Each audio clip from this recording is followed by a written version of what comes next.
Hey y'all, welcome to my channel, Divinely Transformed, where healing is freedom and it begins within. And together we break the chains of karma and reclaim our power and rise into divine sovereignty. Your path to autonomy and freedom starts right here. Welcome back to the channel, whichever the case may be. I'm so glad you could be here with me today for another special edition of Divine Guidance for Celebrities.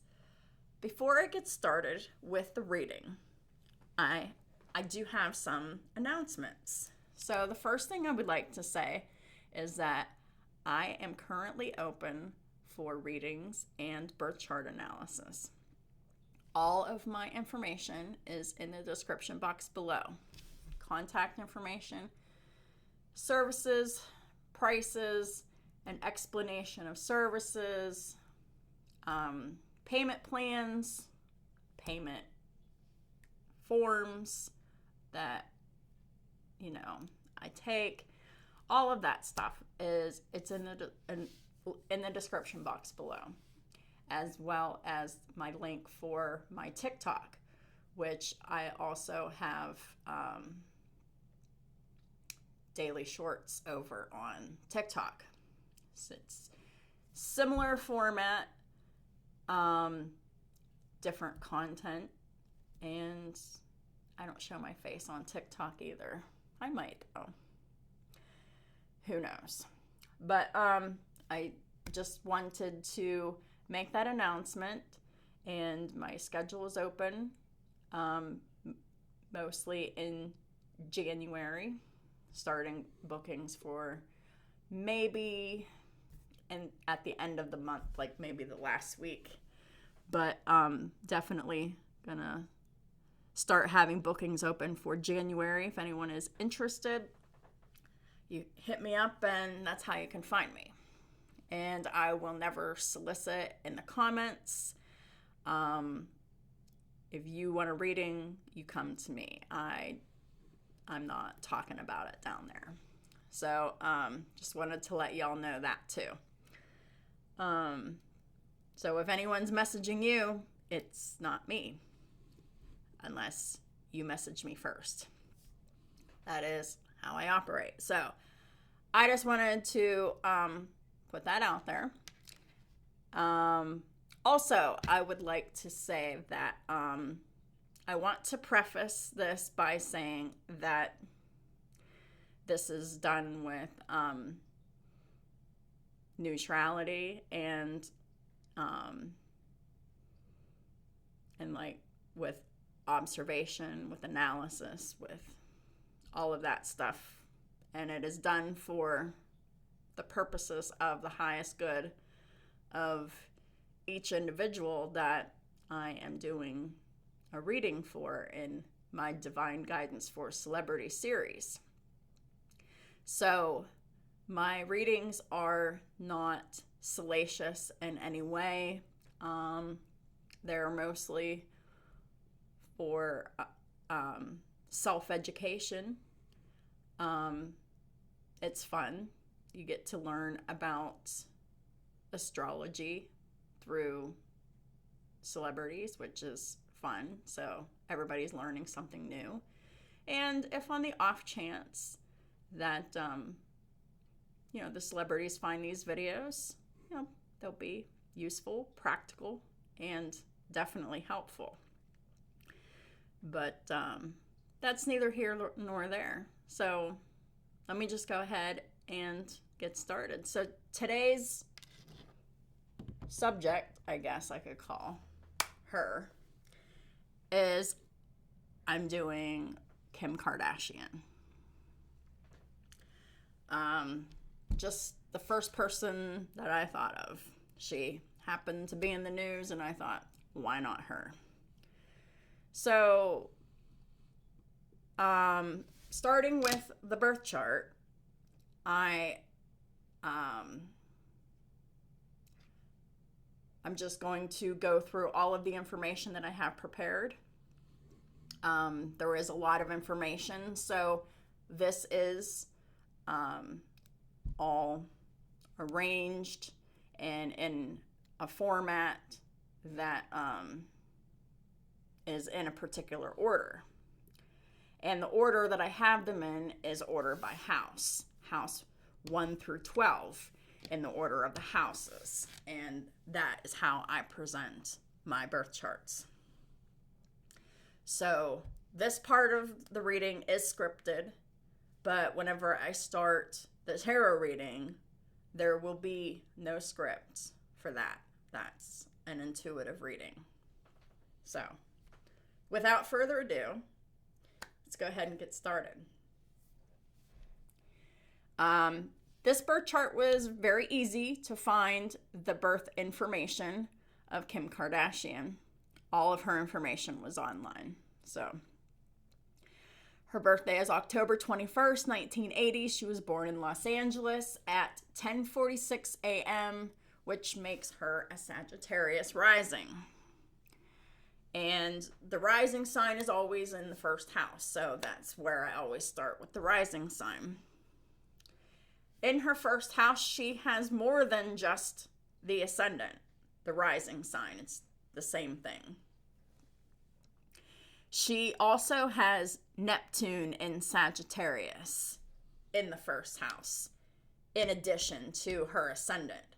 So, the first house, it means it's her identity, her instinctive persona, the self-expression of the person, and the embodiment. It's how they present themselves to the world and how they interact with the world. And that is determined according to the birth time. And the time of her birth, that means that Neptune was actually in the first house. So in the first house, she shows up energetically as a double Sagittarius whenever she is going into the world and interacting in the world, because that is her identity. Her public identity is Sagittarius. So with having Neptune also in Sagittarius in her ascendant, that just makes her energy bigger, and she has a big aura in a specific way because Neptune. But first, let's talk about the Sagittarius rising. The definition of the ascendant is the instinctual identity and how one enters the world. And the expression of Sagittarius rising is someone who is adventurous, optimistic, and broad-minded. And she has the natural ability to be a teacher, and she has the psychological archetype of the explorer, because Sagittarius is all about traveling. It's exploring. It's long distance traveling. It's traveling around the world. It's all of that stuff. And she has a very bold presence and very freedom oriented. And that is very true with Kim Kardashian. She is actually studying to be a lawyer. She had struggled with the bar exam. She failed it recently. People made fun of her. That's kind of petty, I think. I mean, I give her props for even trying, and I hope she tries again. Because she's definitely, on a mission for freedom fighting, because she is very passionate about making sure that people who may be innocent behind bars, especially people of color and minority, to make sure that everybody's being treated fairly in the prison system. So that really tracks with her Sagittarius rising and Neptune and Sagittarius in the first house. And the karmic lesson for Sagittarius is freedom must come from authenticity, not from escape. because Sagittarians have a tendency to think that freedom is escaping oppression and escaping troubles. And it's really just the lower vibrational form of freedom. There is a higher form of freedom, and it's the freedom to be yourself. And that is the biggest lesson through her ascendant that she's here to learn.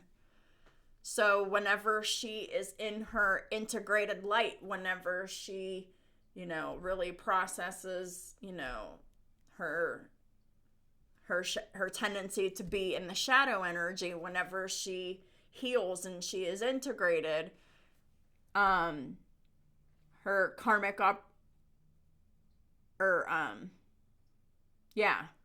whenever she is in her healed state, she will be an inspirational identity, and she will have and embody a truth-seeking self-expression, and she will embody a confidence that is different than what she displays now.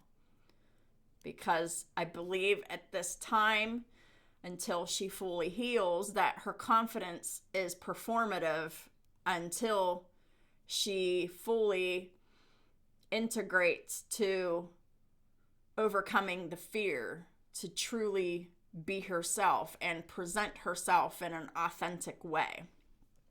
So her karmic opportunity for being a Sag rising is for her to become a visionary icon who uplifts the collective. She's not really quite there yet because, she's still got lessons to learn. She's still got to come out of herself and, learn that there's no fear of expressing herself authentically. Whenever she is able to show up in the world with authenticity, she will have embodied the lesson of healing the Sagittarius rising. And so Kim Kardashian enters life as a seeker of meaning, purpose, and independence. And Kim's identity is on a quest for expansion and truth. And she just needs the independence and the privacy and the autonomy to do so. And she's well on her way. She also has Neptune and Sagittarius in the first house, as I mentioned before.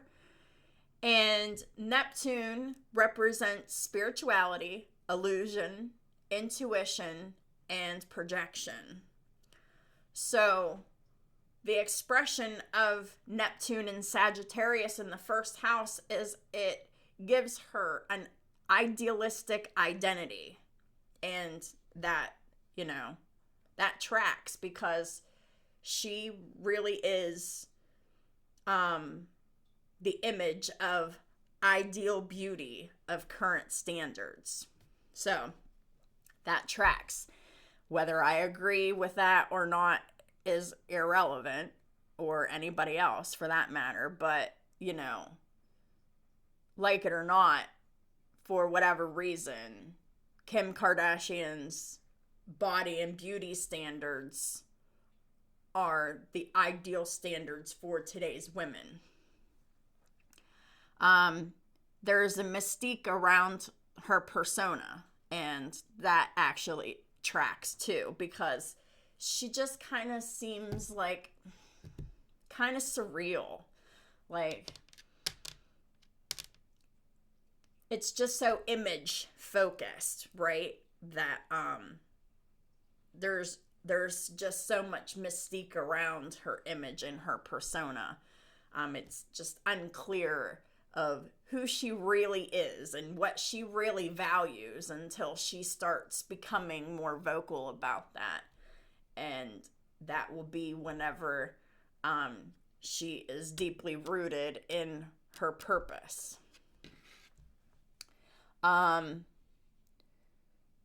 So in her shadow aspect of Neptune and Sagittarius, which is like the default, it's not a shade, it's like the default energy that people are in because the planet is low vibrational, and the family dynamics within her family, they have a tendency to be in their shadow energy.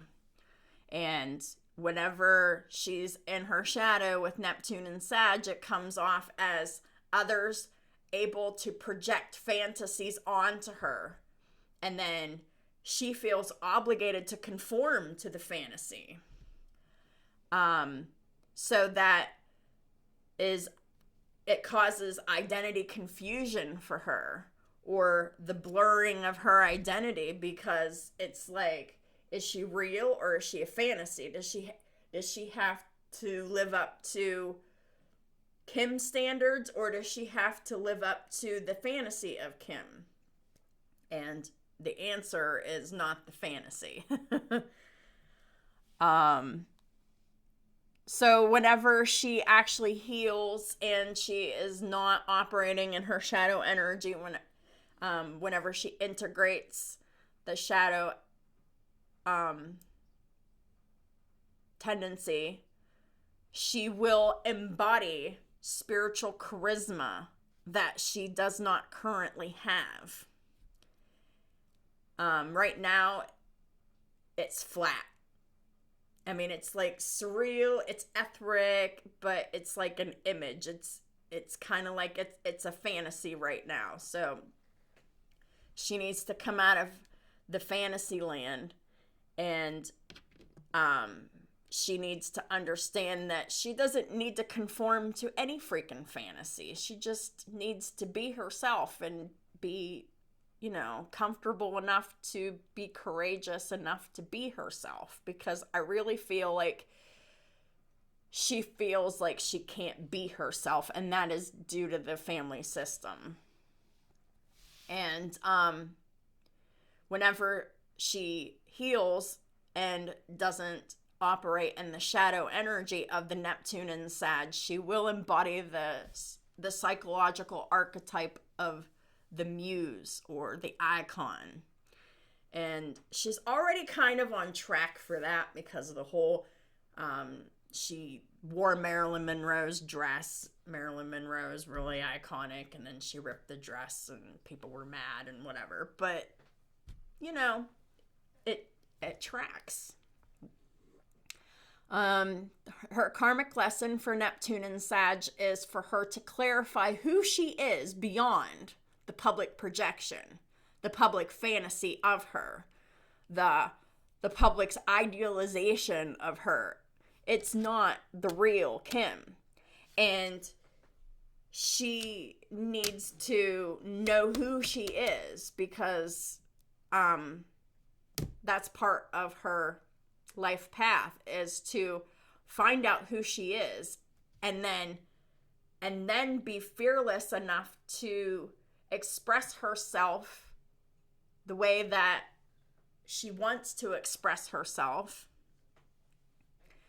And the karmic opportunity for Neptune and Sag in the first house is for Kim to use her image as a channel for higher inspiration.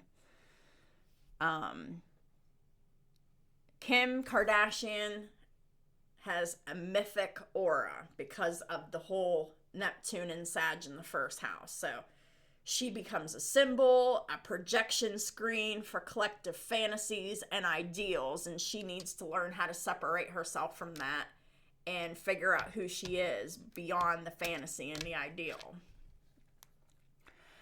Now we're going into the second house. And in her second house, she has her south node. And her south node is in Aquarius. And the second house is about her values, how she makes her money, how she feels about herself, her self-value, her self-worth, what kind of resources she has available to her, all of those things. So this being in the south, okay, so the south node is the area of where they're most comfortable.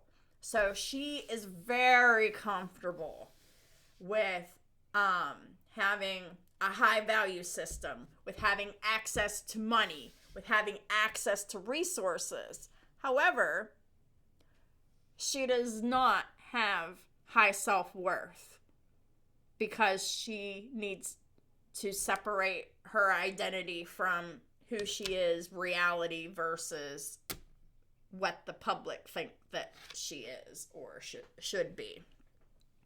So she's very this is the comfort zone, and it just means it's the past life energy that was mastered in the past life and come into this life, and you're comfortable there because you've mastered it from last time. So it's the comfort zone. So the north node is coming out of the comfort zone and challenging yourself to overcome obstacles. So let's back up and talk about south node in Aquarius. And like I said before, the south node just means like a past life residue. Like it's just the energy from the past life that's mastered, that's comfortable, and overdeveloped tendencies. So this is like operating from triggers, just doing something automatically because it's something that you're used to doing from the past life. That's the south node. And when the south node is in Aquarius, it's expressed as intellectual detachment because Aquarians, they don't feel their feelings like most people do. It's different. They intellectualize how they're feeling because they try to understand how they're feeling. And sometimes they have trouble even understanding how they're feeling because it's not a very feely sign. Not really. I mean, no shade. Aquarians are like my favorite people ever, but there's just certain facts about different signs and tendencies. And there's also the tendency for hyper independence. She's very comfortable in this lane, as well as identification with group roles. So she's very comfortable with assuming her role in her family system, right? So her role in the family is to be the face of the Kardashian-Jenner brand. And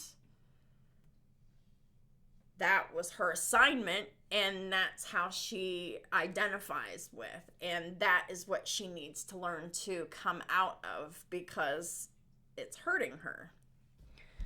The shadow aspects of South Node in Aquarius is she has a tendency to be emotionally disconnected. It's an Aquarian trait. And feeling like an outsider, I don't really know that one way or the other because there's no public information to verify the feeling like an outsider, but you can definitely tell that she mutes her emotions. So that tracks.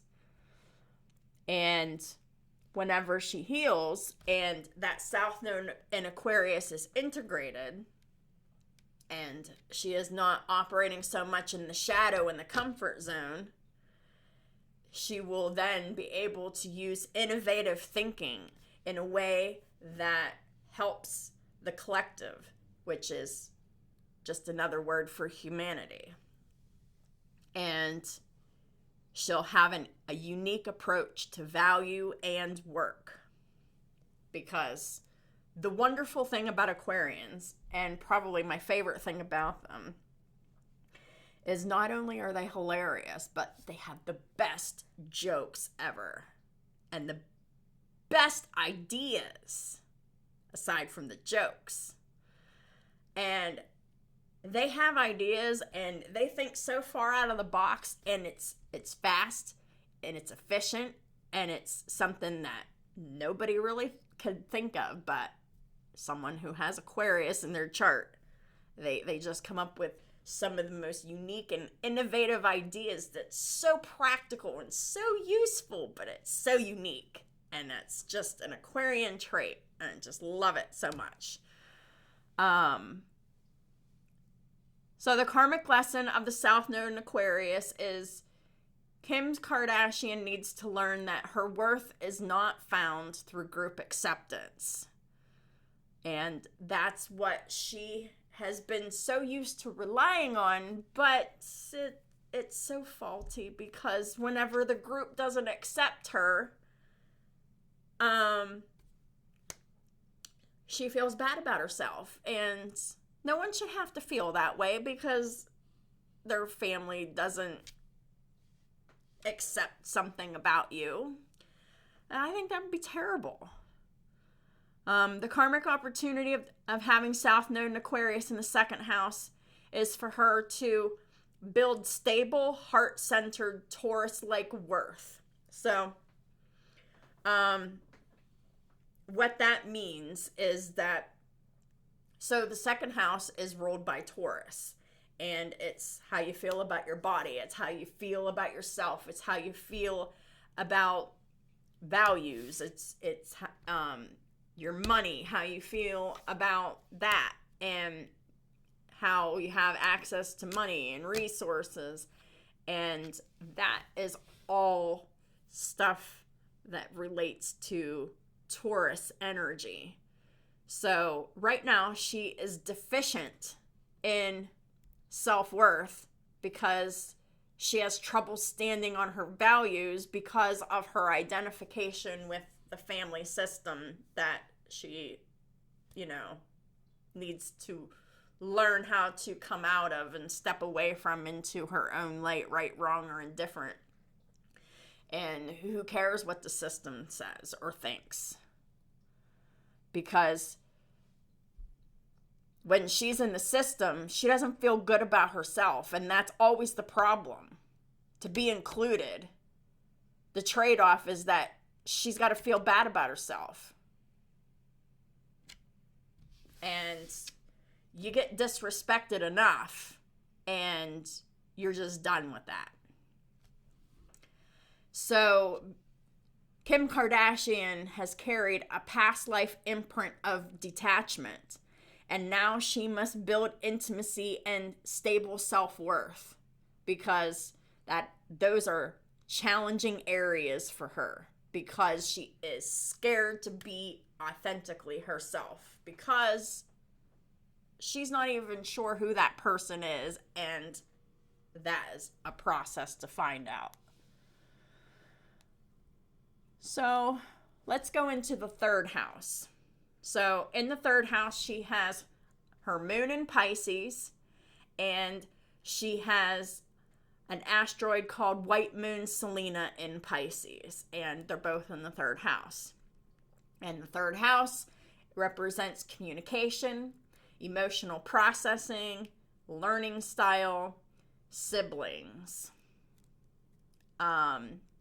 So her moon is her thoughts and her feelings, her emotional body, her deep needs, and her subconscious patterns. See, this is what I specialize in, the subconscious patterns.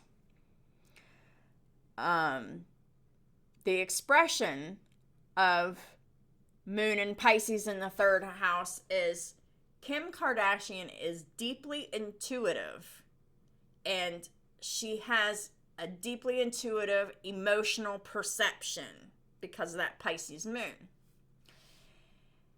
Especially concerning her siblings, because the third house rules siblings as well.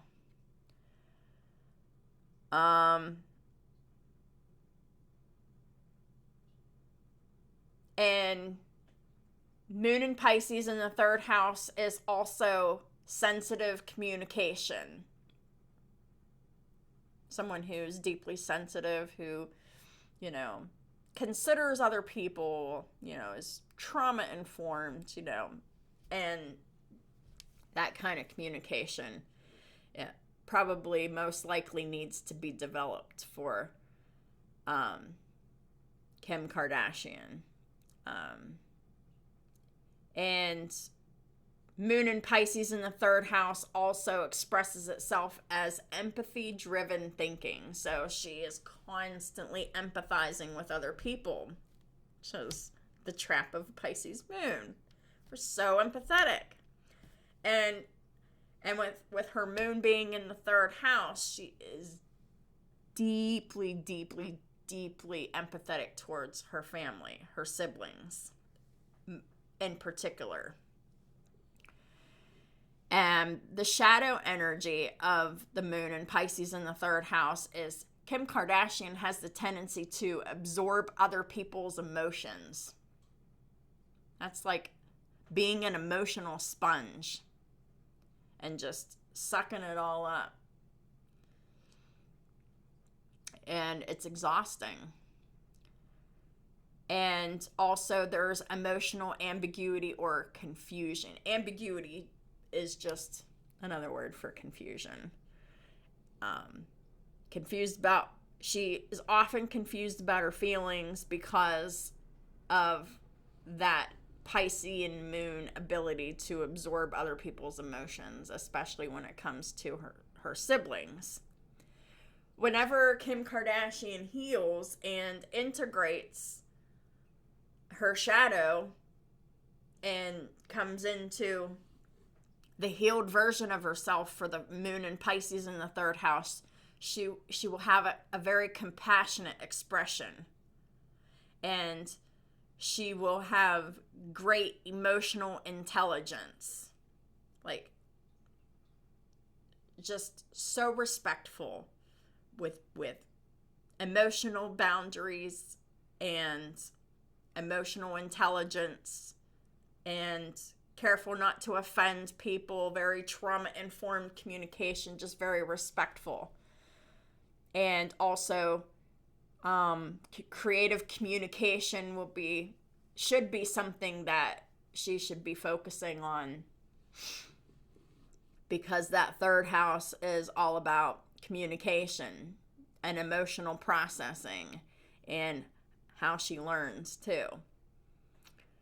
The karmic lesson of the moon in Pisces in the third house is for her to have emotional boundaries in her communication, because they're essential. You can't just trauma dump on everybody who comes along just so you can feel better. That's something that the unhealed Pisces moon has a tendency to do, and I ought to know because I have a Pisces moon myself. It took a really long time to really balance out all of that empathy and all of that deep emotional feeling and have boundaries around it, because some people really aren't worth all of that deep feeling over, especially if they're not even trying to do anything good, right, just, or moral. So then, in my opinion, they're not even worth your time or energy to be concerned yourself with.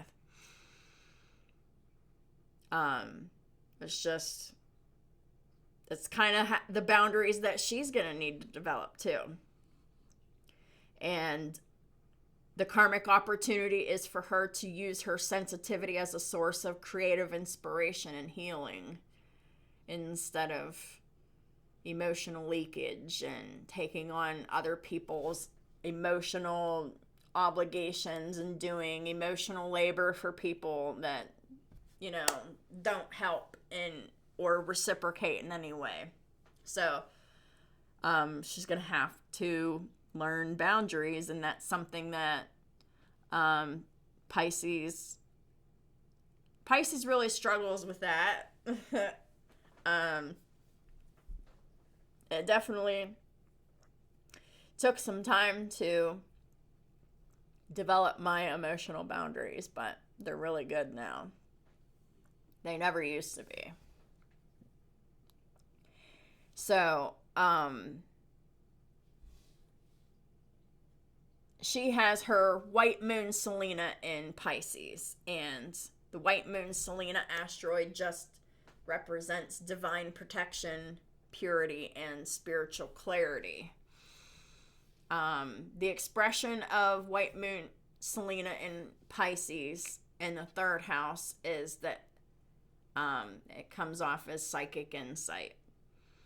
Someone who has a moral compass, and someone who operates with heightened intuition, because Pisces is very intuitive and psychic sign, especially in a moon sign, but not the most psychic. It doesn't really matter what sign you are, because any sign can be psychic. But there's something about the Pisces energy. It really just absorbs the energy of other people and the emotions of other people. And if you take it too far, you're absorbing their responsibility and their work. And yeah. And then you're left carrying that burden. And she's probably constantly in cycles of overworking, overperforming for the brand, the image. And anyhow, the shadow aspect of white moon Selena in Pisces is a tendency for her to avoid confrontation and over idealizing other people.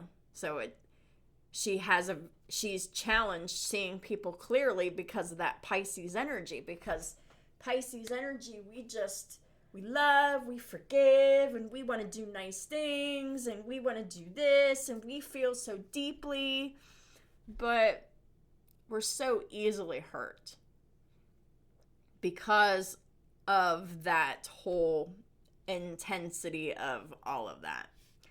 And it really, there's whenever you're unconscious and you're not in your healed and conscious state, you don't see people clearly. You have those rose-colored glasses, and you see them through the eyes of potential, through what you know that they could be, but there's no actual proof of any of that potential in front of you, because you're just wishing, hoping, praying, and waiting for that potential to materialize, and it doesn't, because Pisces moon has trouble seeing people clearly. So because I have a Pisces moon, I feel like the best way that I learned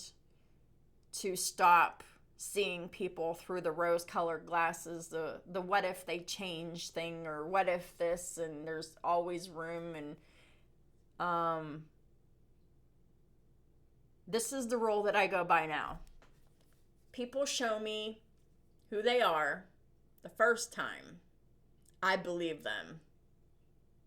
So if someone is mean, toxic, or manipulative, or whatever, I don't deal with it at all. And it's just the way that it is, because it's not worth my time, my energy, my emotions, and that's all stuff better spent on stuff that's, better for me.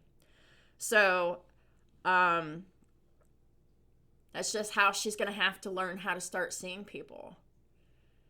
They do something that hurts her, that invades her boundaries, that goes against her morals, her judgment, and her ethics. Then she needs to take that as information and go her way in peace. Be like, I forgive you, but I am not participating in this anymore. And that's where she needs to learn to get to, because the participating in the dynamic, which continues to hurt her and minimize her,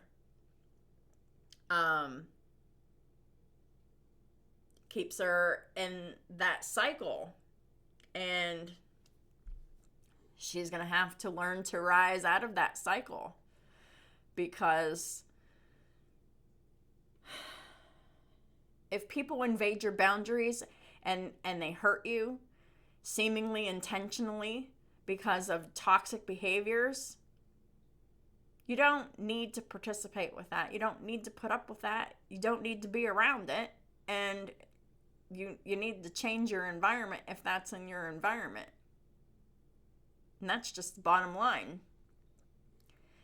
Whenever she integrates and heals that white moon Selena in Pisces, she will have spiritual clarity and very healing words. So it will be very evident when she becomes the fullness of what she's supposed to be, because she will use her platform for healing and helping the collective in an innovative, practical, and useful way.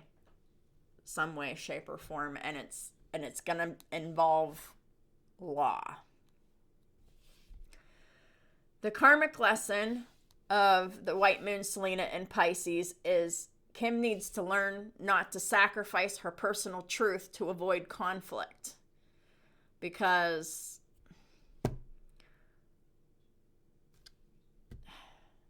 I don't know. It's being a dead horse. Karmic opportunity is for Kim to learn how to become a compassionate messenger. So being able to have good conflict resolution skills, to speak in a trauma-informed way, have boundaries for herself, being respectful for her and everyone else, and learning how she can be compassionate with her messages. That is whenever we will see Kim Kardashian in her North Node, which I'm going to talk about later as we get into where it is. Kim Kardashian's communication is guided by sensitivity, intuition, and spiritual alignment whenever she is healed. In her fourth house, she has Pallas in Aries retrograde, which retrograde means it goes backwards. So whenever it's not even really that it goes backwards, it's like an optical illusion. And so the energy is turned inward instead of outward. Whenever inward is retrograde, outward is normal. So she also has Pholus in Pisces, and it's also retrograde. And she also has Imam Coeli in Pisces, and it's in the late degrees of Pisces. I'll explain what all this means. The fourth house represents the inner child, her emotional foundation, and the family imprint, which is the family dynamics, which is the family system that she is a part of. And that is the fourth house. So she's got two different energies in there. She's got Aries and she's got Pisces in there.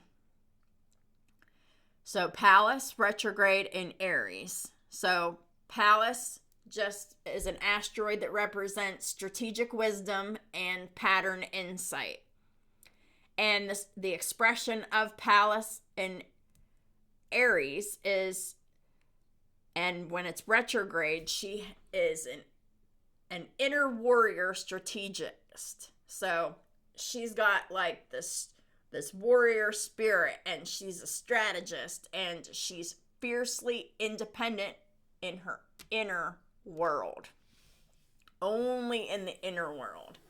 And she's going to have to learn how to flip that to learn how to integrate it. The shadow expression of Pallas retrograde in Aries in the 4th house is she internalizes all the family conflict. So she feels that family conflict inside. She avoids conflict, so she's an emotion stuffer. And the shadow expression of Pallas retrograde in Aries is that constant feeling that she must defend herself. So that's coming from a very unconscious and a very wounded place. It's operating from triggers. Whenever she integrates that, whenever she's in her healed state, she will learn strategic emotional intelligence, which is basically how to have boundaries with your emotions. And I've already discussed all that, so I'm not going to go into it again. Also, other strategies, for, her emotional stability is,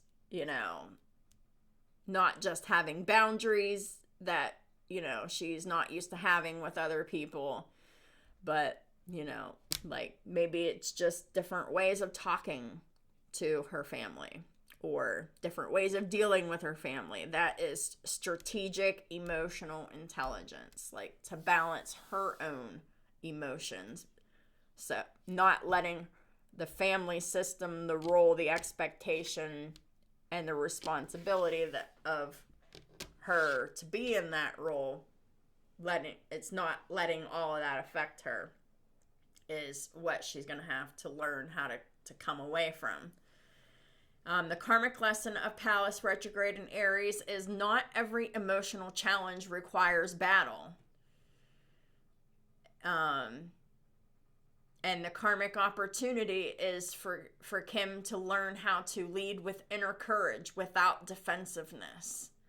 So this is her being able to trust herself, to be able to have the courage to take action, to do what's best for her, but without being defensive, because defensiveness is coming from unconscious. It's coming from the wound, from the trauma.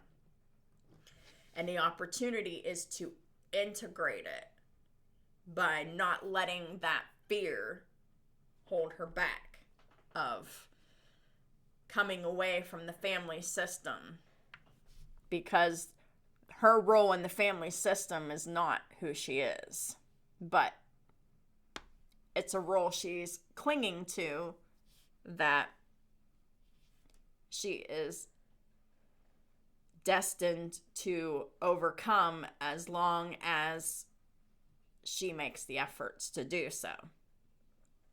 Because we have free will, right? She has Pholus retrograde in Pisces, and Pholus just means it's an asteroid that represents a catalyst for major inner transformation. So this is really going to help her. The shadow energy of her Pholus retrograde in Pisces is emotional overwhelm, and she probably feels a lot of emotional overwhelm that she doesn't tell anybody about at all, that she just copes with, ignores, stuffs, doesn't process or anything. She's going to have to learn how to stop doing that. As well as she has a tendency to spiral internally, secretly, and privately. When she's healed, she will learn to have deep and intuitive breakthroughs in order to heal. The lesson of Pholus retrograde in Pisces is for Kim to learn to manage her internal chain reactions to stabilize her nervous system. The opportunity is to transform the family patterns, which means to step away from the role that the family created for her, to have the courage to be her own person, to be authentic and not be the face of the family. She has Imam Quelli in late Pisces, And I'm Quelly, I see it just means her foundation and her childhood roots. And it's in late degree Pisces, and whenever it's in late degree, it means that the old soul version of the sign, and it's like, okay, so it's like at the end of the sign, and it's the late degrees of it before it goes into the next sign. And it just means that it's karmic completion energy. So it really puts that karmic pressure upon her in order to complete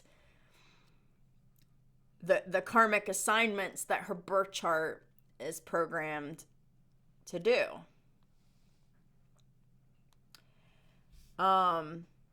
So the expression of her I'm Quelly in late degree Pisces is she had a highly sensitive childhood.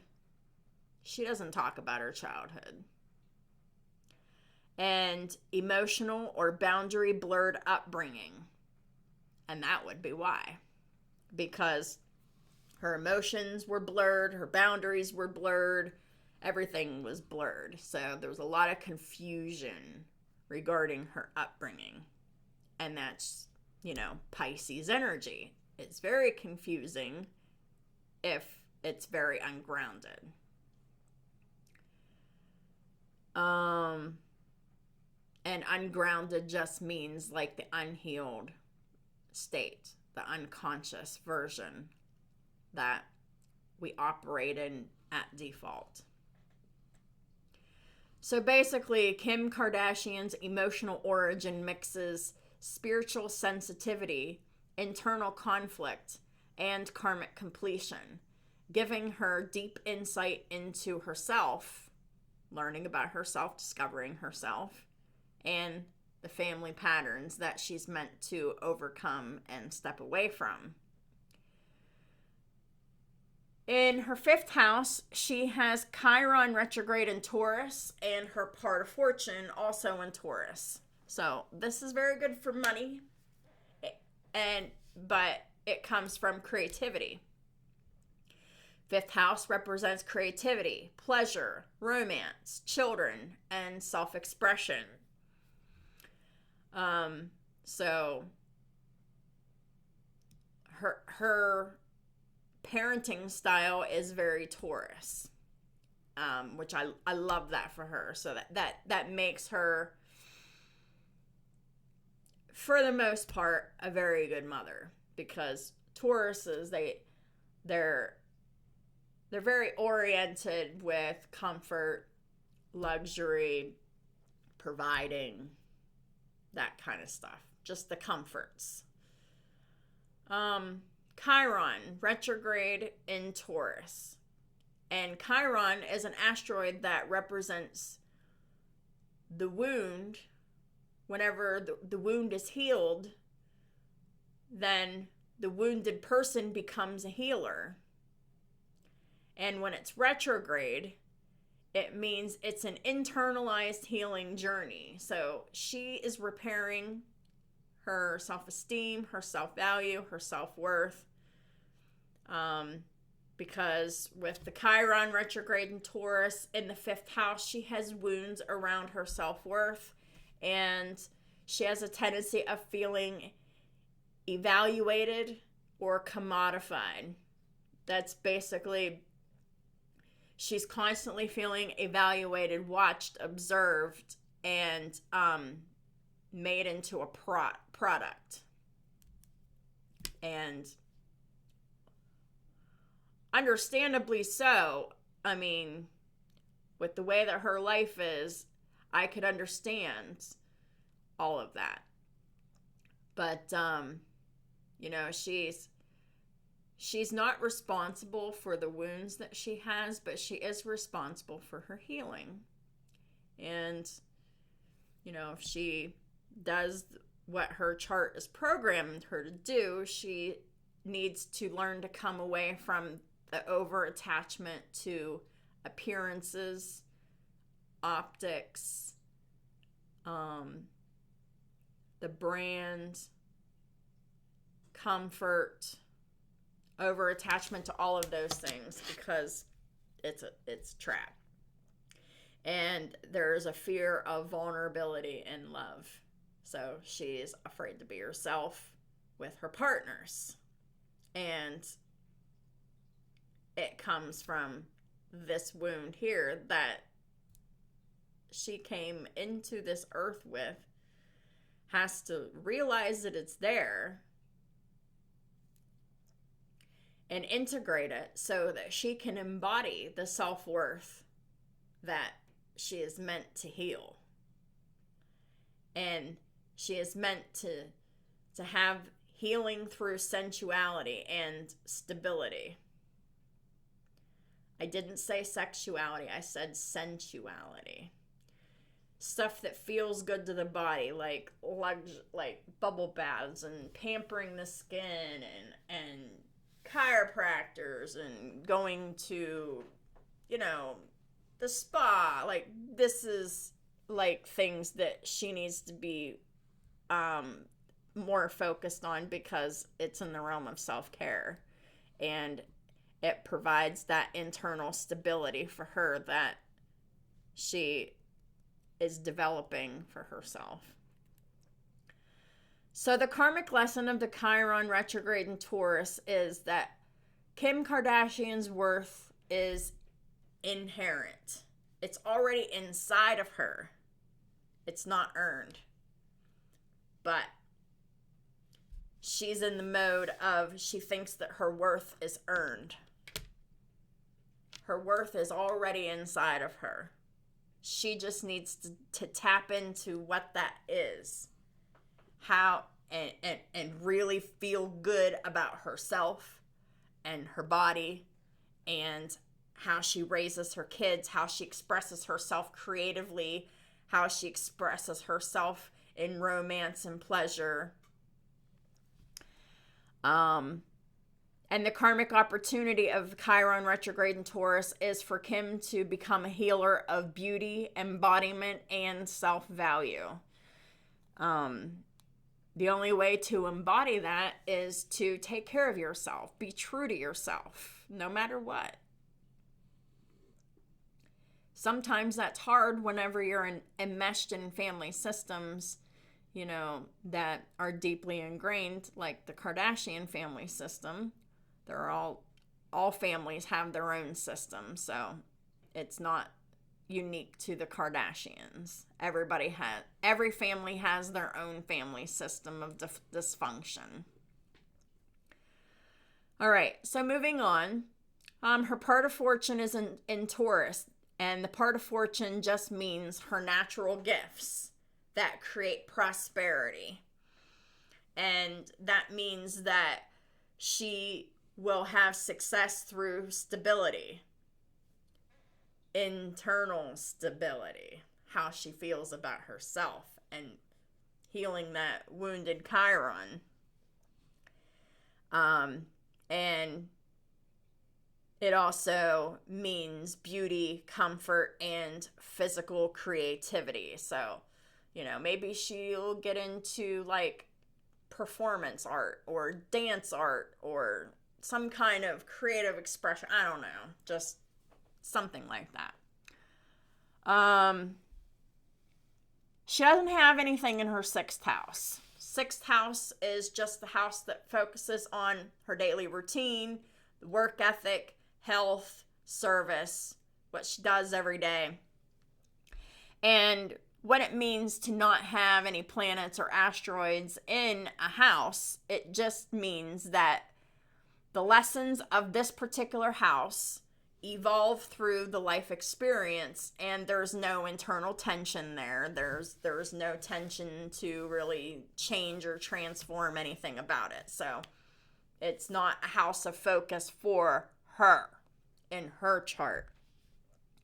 The shadow side of her 6th house of being empty, not having any focus in there, is she's in danger of neglecting her self-care. She needs to develop very structured, routine, disciplined self-care stuff. Everything from skincare to health to fitness to diet to, all the realms of self-care.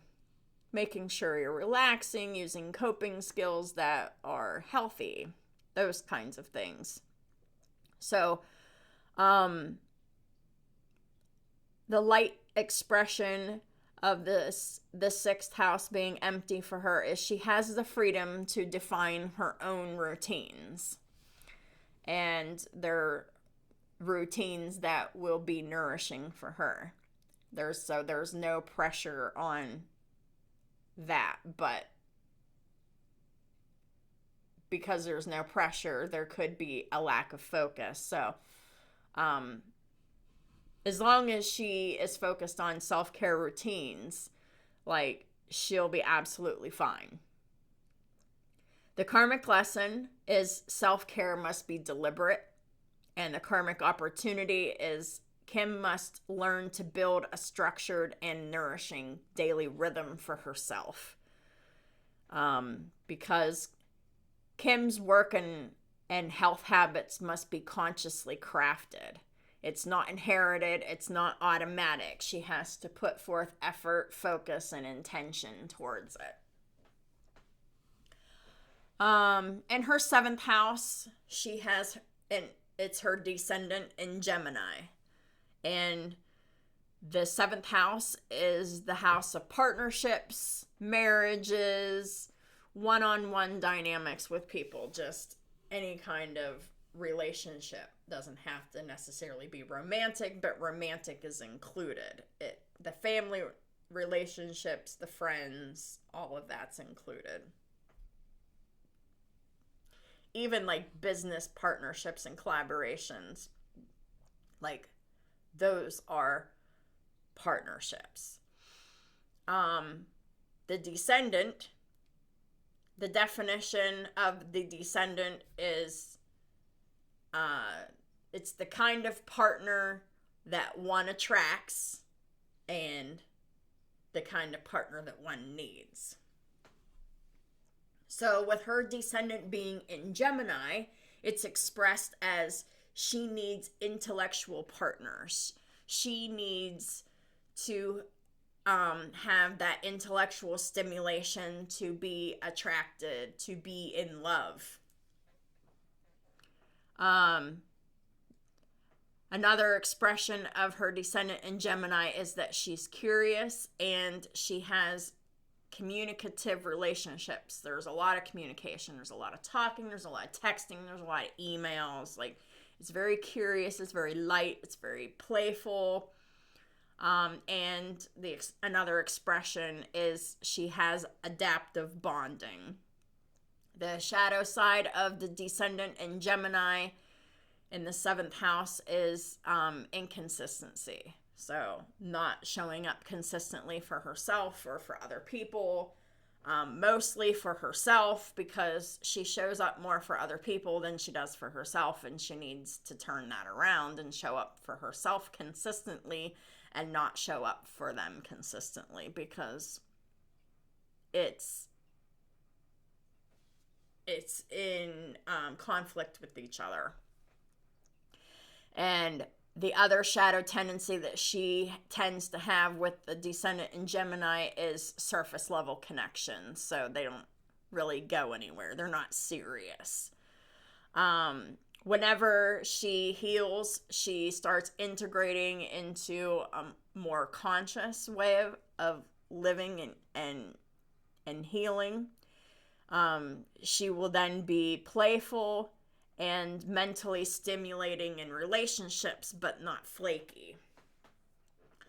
The karmic lesson of her descendant in Gemini is for her to learn that communication is nourishment. It's not just something to do, but it's to nourish her too, because she needs to have that in order to develop or sustain love or attraction. So she can't be with someone that she can't have that intellectual conversation with.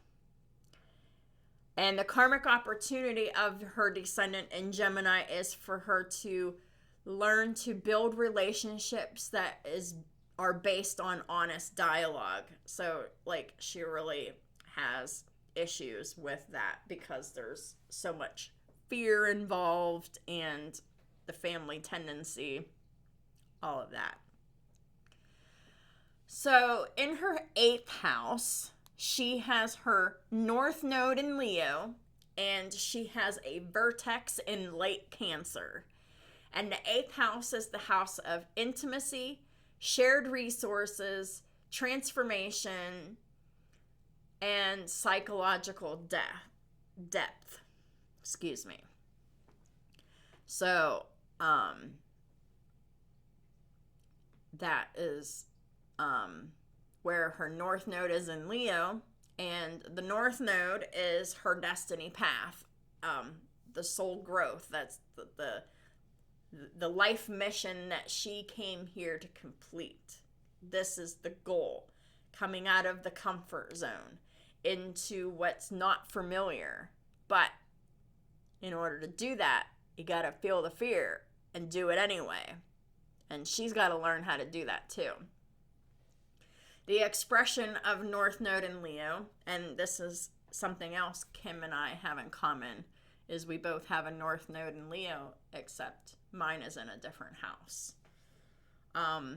Whenever she is in her North Node in Leo, the expression of it, she will step into self-expression easily and authentically.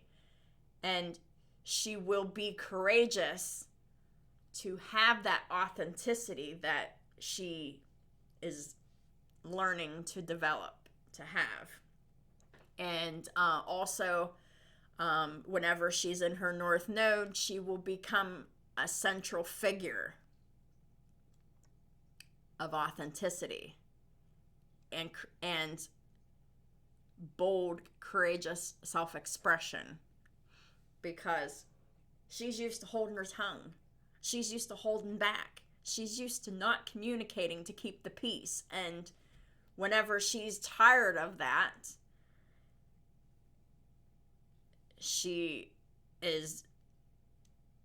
her destiny is to learn how to boldly and courageously express herself. The shadow side of the North Node in Leo is the fear of being judged. And she also has the tendency to over-identify with audience approval, especially for her being a celebrity. When her light is integrated and she is definitely living her North Node in Leo, she will show heart-centered leadership in her persona. That is her authentic self that she will just effortlessly present. It's not a projection, it's a presentation because it's her real self. Projection is a word that is like, it's having something on the inside of you, blaming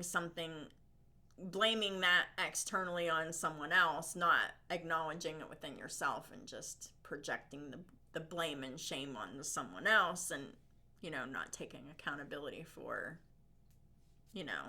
what was inside of you. So that's not projections that I'm talking about. I'm talking about a presentation of her personality. So she's not quite in her full potential yet. The karmic lesson of the North Node in Leo is for Kim to claim her voice and her visibility. She has to come to terms with facing the fear of being seen, or facing the fear of being seen in a vulnerable way. Perhaps, maybe that's the best way to say it. The karmic opportunity for North Node in Leo is for Kim to become a radiant, empowered, and creative force. So, the North Node is her purpose for being here on the planet. And whether she lives that out is her choice. Is she going to allow herself to stay small and stay silent for the family? Or is she going to break out of all of that fear and express herself authentically, honestly? That's the whole goal for her.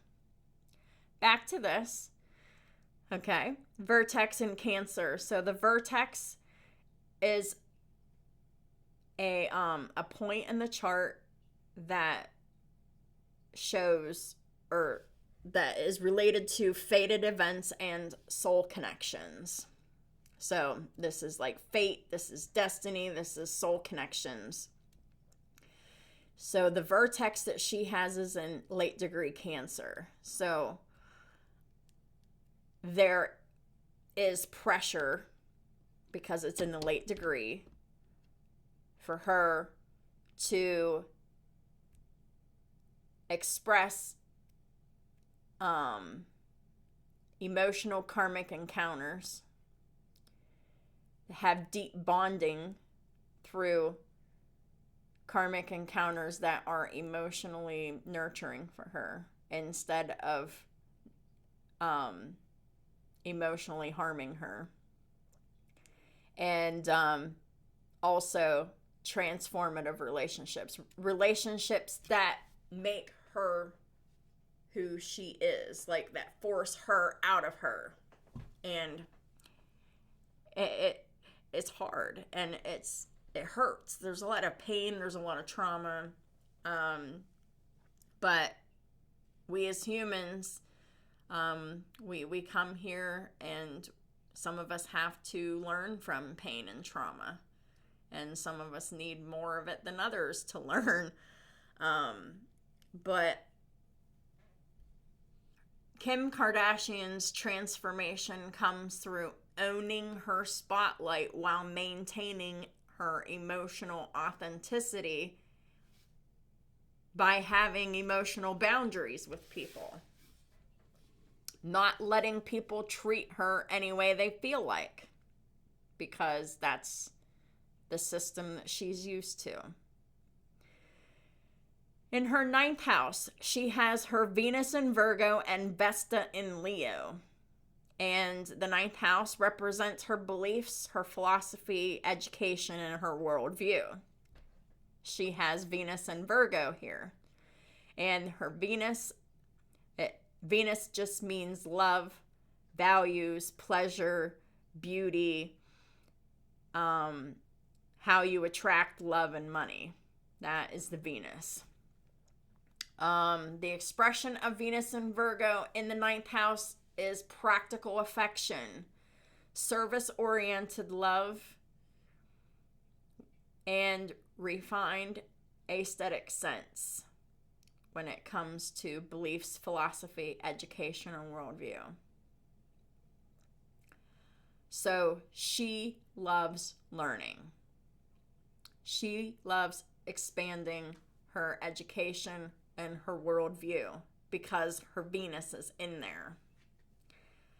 And she uses what she learns for service. And that is how she expresses her love, through service to others, to help people in the areas of beliefs, philosophy, education, and expanding worldview. The shadow side of the Venus in Virgo in the 9th house is perfectionism and self-criticism when it comes to the 9th house. And whenever she heals and integrates from unconscious to conscious, she will be actively healing through her service. And it's mindful love. Like, she does what she does intentionally out of love and service, assistance, helping. The karmic opportunity of Venus and Virgo is perfection is not intimacy. And the karmic opportunity is love through presence and not through performance. She also has Vesta in Leo, and Vesta is the asteroid that is about sacred devotion and the inner flame. So this is a very spiritual asteroid.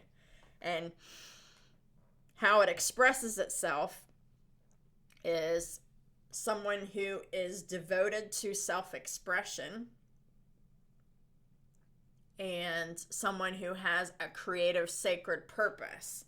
So we will see her devotion to her self-expression, devotion to her service, which is her purpose, when she is in her healed state.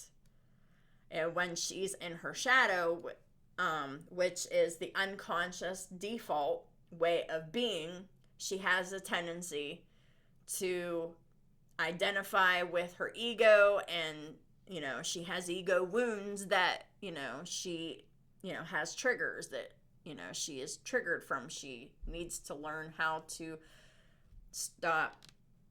break the pattern of being triggered and take the pause, and then formulate how she's going to respond and come back later and respond versus the automatic trigger.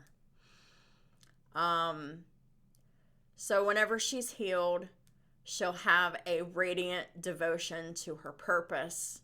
Her lesson, her karmic lesson for her Vesta in Leo is to learn how to express herself from her heart and not her ego. And the karmic opportunity for Vesta in Leo is for her to become an empowered, creative priestess type archetype. So just someone who is, helping people spiritually to lift the vibration of the collective. Kim Kardashian's worldview centers on refinement, devotion, and healing through purposeful self-expression. I do need a moment because my nose is running, so I'm going to pause it and I'll be right back. All right, so now we're at the 10th house. So there's only 12 houses, so we're almost done. The 10th house, she has her Jupiter in Virgo, Lilith in Libra, Saturn in Libra, and her midheaven is in Virgo. So this means she has a stellium in her 10th house. The 10th house is concerning her career, her public role, her reputation, her legacy. That's pretty self-explanatory. And the midheaven is always the 10th house. And her midheaven's in Virgo. So first we're going to start with Jupiter. She has Jupiter in late degree Virgo. And Jupiter is about expansion, purpose, and blessings. And the expression of Jupiter in Virgo is growth through discipline and refinement as a success path. The shadow side of Jupiter in Virgo is hyper-perfectionism and work addiction. I can relate because I also have Jupiter in Virgo. I work a lot.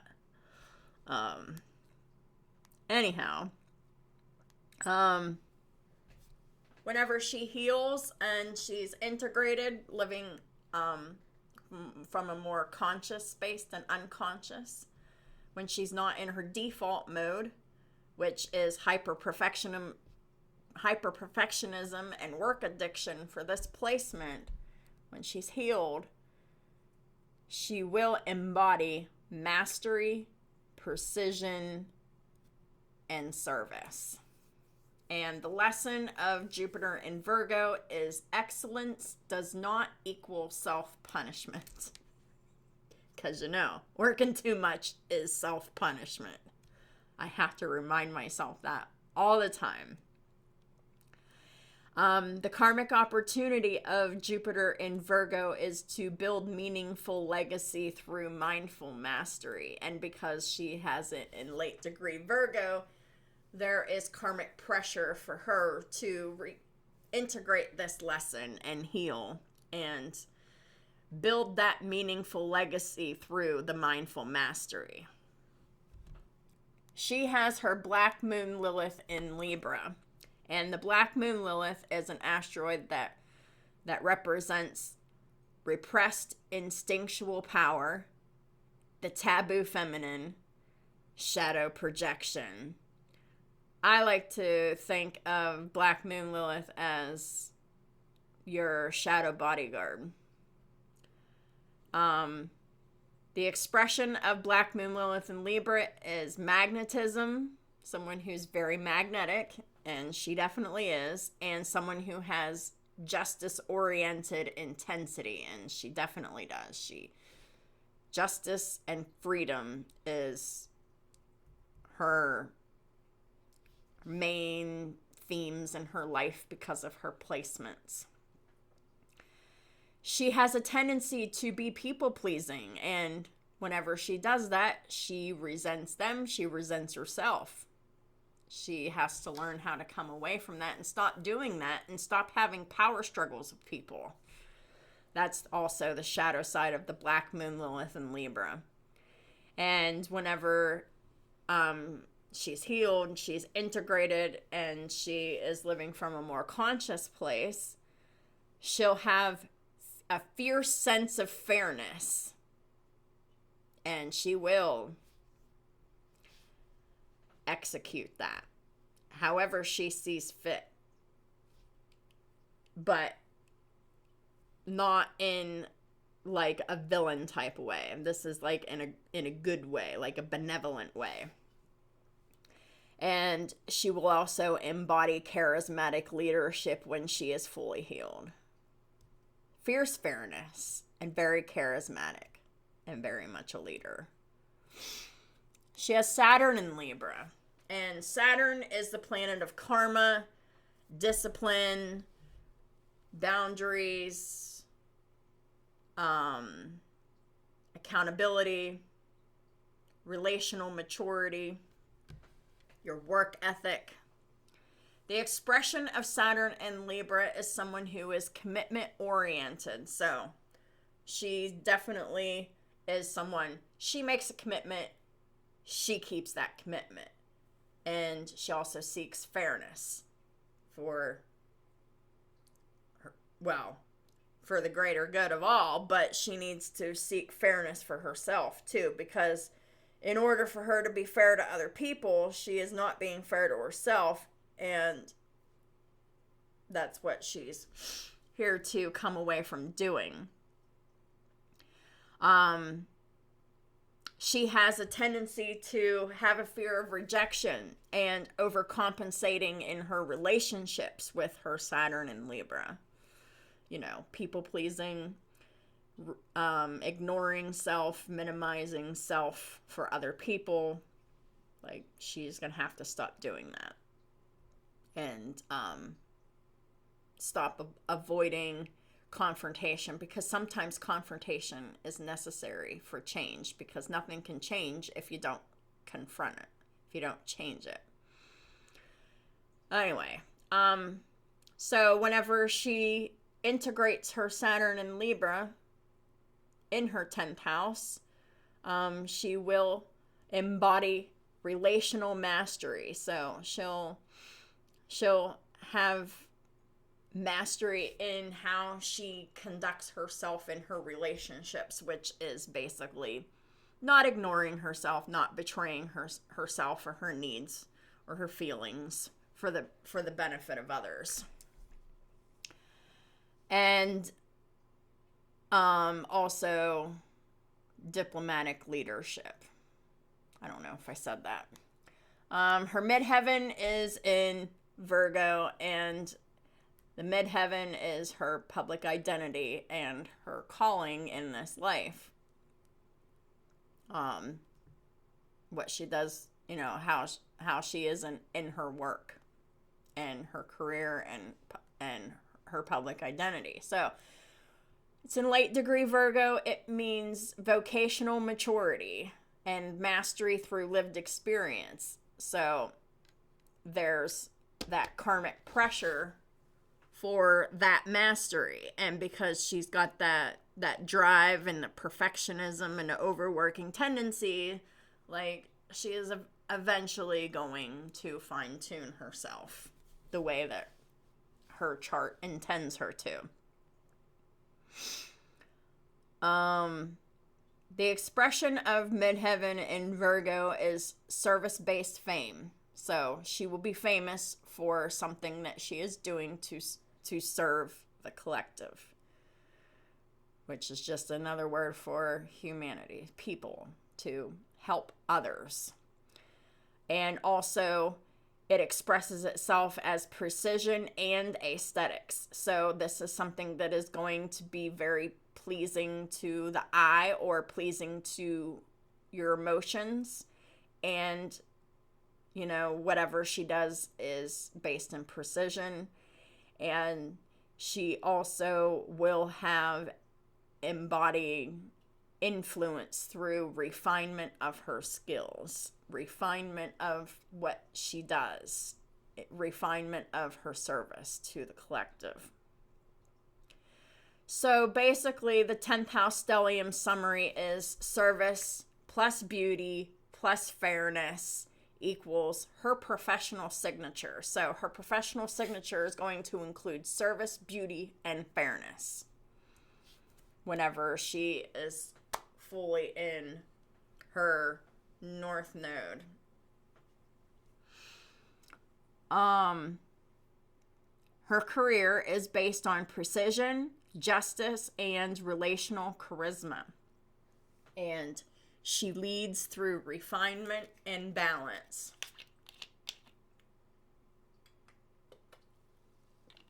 So thirsty. Been talking a while. In her 11th house, she has her sun, late degree Libra, and she has her Mercury in Scorpio in the 11th house. And the 11th house is about community, the social impact, long-term vision. It's the people you know, your social circles. So the definition of the sun, the sun sign, which, everybody knows she's a Libra because October 21st, I think it was her birthday. But anyhow, the sun just means her identity, her purpose, and like her life force, her vitality, like the sun. And whenever the sun's in Libra, she expresses herself as a diplomatic leader, someone who has harmonizing presence, and someone who has like an aesthetic purpose. So like beauty is going to be a part of it too. The shadow side of the sun in Libra is the fear of displeasing others. So people pleasing and ignoring and suppressing and abandoning self for others. And there's also like this default of having her identity shaped by her relationships, which your identity should come from your sense of self and your worth and the value that she knows that she brings to the table as a human being in her relationships, because she does bring a lot of value to her relationships. That's why she is so afraid of offending people. She wants to keep the relationships good, but she's going to have to learn that she's not going to be able to sacrifice herself in the meantime. So whenever she is integrating her shadow and healing, she will embody someone who has, she will be someone who has balanced leadership, and she will embody a beauty and justice archetype. And she's already well on her way. She just needs to pass that bar exam. The lesson of the sun in Libra is for Kim not to lose herself in her role. Sorry about that. Didn't think y'all wanted to hear me burp. The karmic opportunity is for Kim to learn to lead gracefully and authentically. So, she's definitely in the lane of grace, but she's going to have to learn how to be authentic too. She has her Mercury in Scorpio, and Mercury is the planet of communication and your thinking style. And the expression of Mercury in Scorpio is someone who has a penetrating mind. She has investigative thinking, and she has depth and honesty, but she's going to have the courage to express that honesty. The shadow side of Mercury in Scorpio is suspicion and secretiveness, leaving stuff out. You know, what they won't know won't hurt them, right? Wrong. Whenever she integrates this Mercury in Scorpio, she will have astute psychological insight, and she will embody authentic communication whenever she is healed. Because at some point, she's going to be in her I don't give a fuck stage. And it's like, I don't care about what you expect of me. That is not what I'm doing. And I'm going to come over here because I want my peace and I want my quiet and I want to be left alone. And you do you and I'll do me and don't bother me. Like, that's the space that she needs to get into with people who want her to suppress herself, ignore herself and her needs for other people. The lesson of Mercury in Scorpio is that truth deepens her connections. She's going to have to learn not to be afraid to be honest. And the karmic opportunity is for Kim to use communication as empowerment. To empower herself. Because that's really where she needs more empowerment. Is with possessing herself.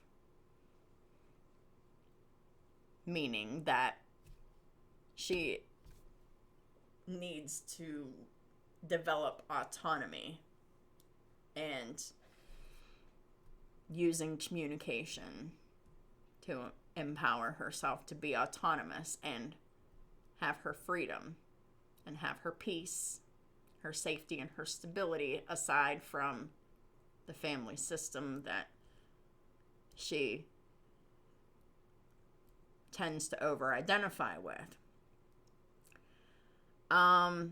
So basically, Kim Kardashian's public impact blends beauty, balance, depth, and sharp intelligence.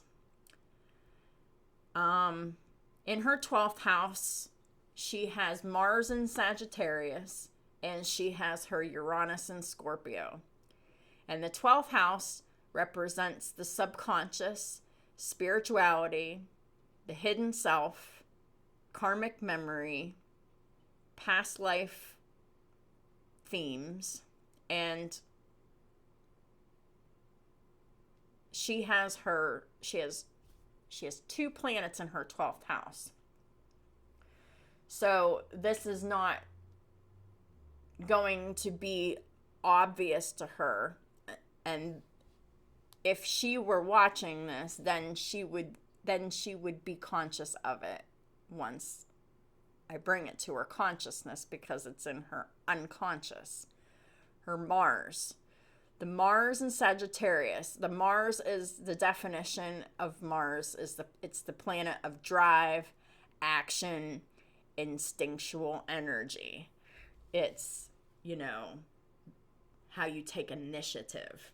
And she has her Mars in Sagittarius, and that means it expresses itself as someone who has an adventurous drive, someone who, when they get angry, it's truth-driven, and they have passion that's freedom-oriented. And, she still needs to come into that. The shadow side of Mars and Sagittarius in the 12th house is impulsiveness and overreaction. And she probably gets caught up in that a lot. Once she is aware of the patterns and able to integrate the healing, whenever the healing has taken place, she will then be able to take inspired action with, trust, and she'll just be able to take charge, just be able to do what she needs to do. Inspired action. You get inspired to do something, and then you do it, regardless of the fear attached to it. Because, remember, feel the fear, do it anyway. And she'll also embody someone who has visionary courage. So this is courage that is totally new for her family system. And when she finally steps into her full self, they're not going to know how to handle it. The lesson of Mars and Sagittarius in the 12th house is not every fight is worth engaging. Not every fight is worth having. She knows that. However, she does have impulsive reactions that are they're based from the trauma patterns that she's going to have to learn to overcome. And the karmic opportunity of Mars and Sag in the 12th house is for Kim to learn to channel her passion into purpose. So that's really just taking what she's passionate about, which is, justice for, potentially wrongfully accused prisoners who are wrongfully convicted and in prison. That is her lane, and she is still developing in that.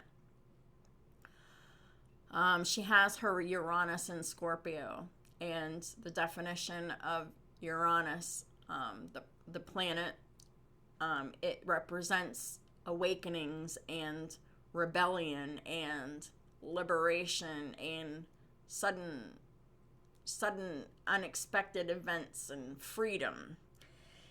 And the expression of Uranus and Scorpio in the 12th house is deep psychological breakthroughs and transformative intuition. And it's just it's getting downloads of information about herself and people around her, and then she has this transformation breakthroughs. And also another expression of Uranus and Scorpio is sudden self-reinvention. So I am looking forward to whenever Kim Kardashian reinvents herself and in her passion and purpose. The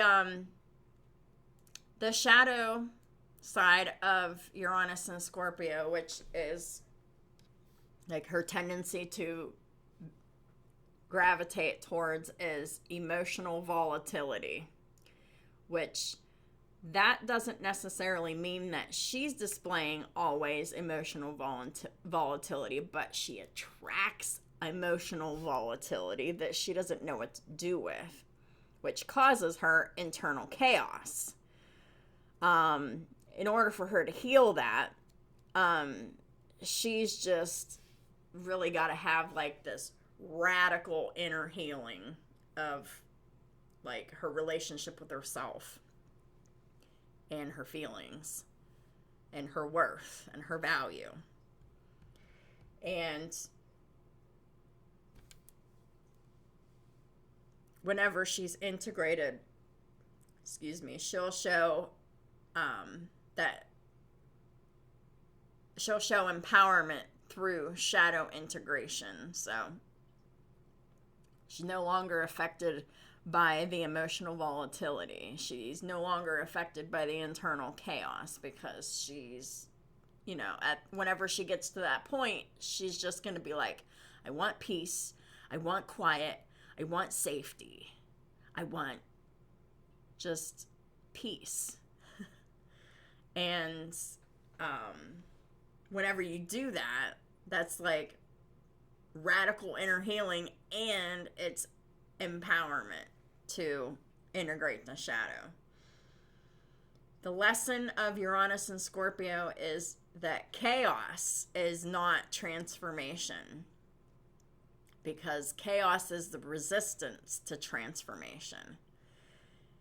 The opportunity of Uranus and Scorpio is to choose conscious metamorphosis, which is another word for change. So basically, the opportunity is for Kim to be consciously choosing change, transformation, being the best version of herself, constantly learning how to repair that relationship with herself. Kim's hidden world is driven by visionary passion and deep psychological transformation. So, where Kim Kardashian is in her birth chart evolution, just a condensed summary, Kim is in a major metamorphic phase where her old patterns are dissolving, and it's a slow process. And the higher octave of her chart is starting to activate. She is starting to shift from her Virgo, Libra, people-pleasing era into her Scorpio, Sagittarius, empowered truth-teller era. I love that for her, and I can't wait for that for her. So, number one, she needs to complete the Virgo Libra karmic cycle. So she's outgrowing the patterns that define her from youth through her late 30s, which is perfectionism, image-driven identity, peacekeeping and conflict avoidance, approval seeking, and over-functioning in relationships. So she's got to learn how to overcome all of this and outgrow all of this. Her 10th house, Virgo, Libra, stellium, and the late degree Libra sun are maturing as she's getting older and pushing her out of performance and into embodiment. And I am certain that I touched on that earlier in the birth chart reading. Number two, she's entering her Scorpio evolution era. Her 12th house Scorpio placements are fully active, aligning with divorce, shadow work, legal and justice pursuits, deeper emotional availability, and authentic self-expression. This is the Scorpio awakening, where the unconscious becomes conscious, and she is no longer willing to hide the parts of herself that want truth, depth, passion, justice, and transformation. So she's on the road to that.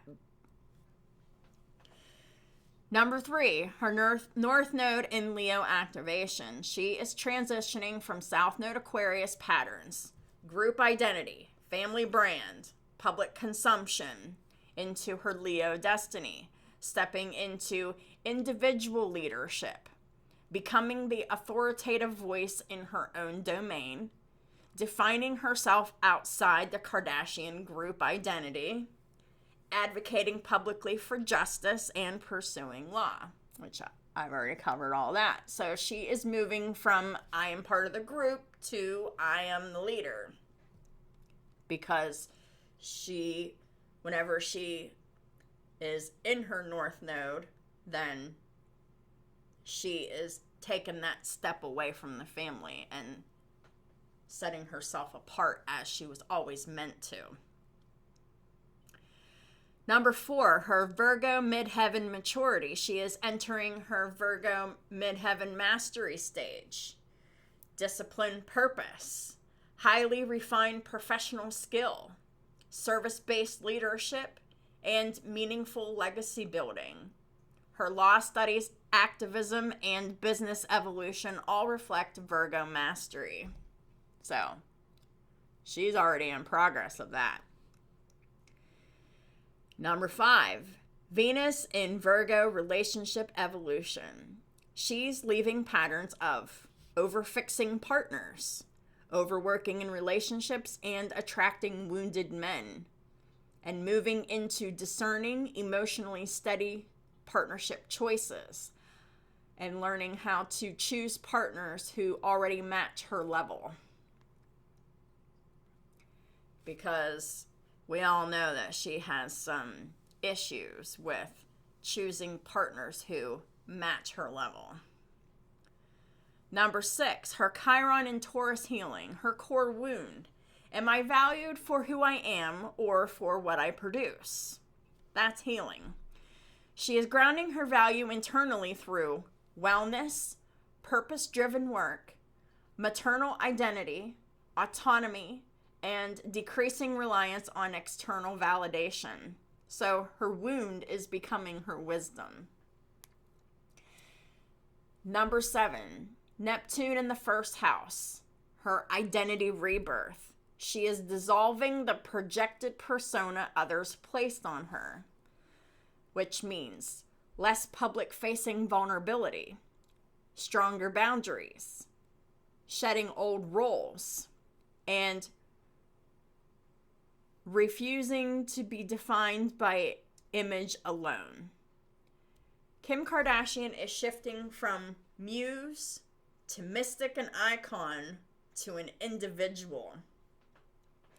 Number 8, her late degree Libra Sun breakthrough. Her sun is evolving from performance-based harmony into truth-based boundaries. She is choosing autonomy, authenticity, clarity, and relationships that honor her truth.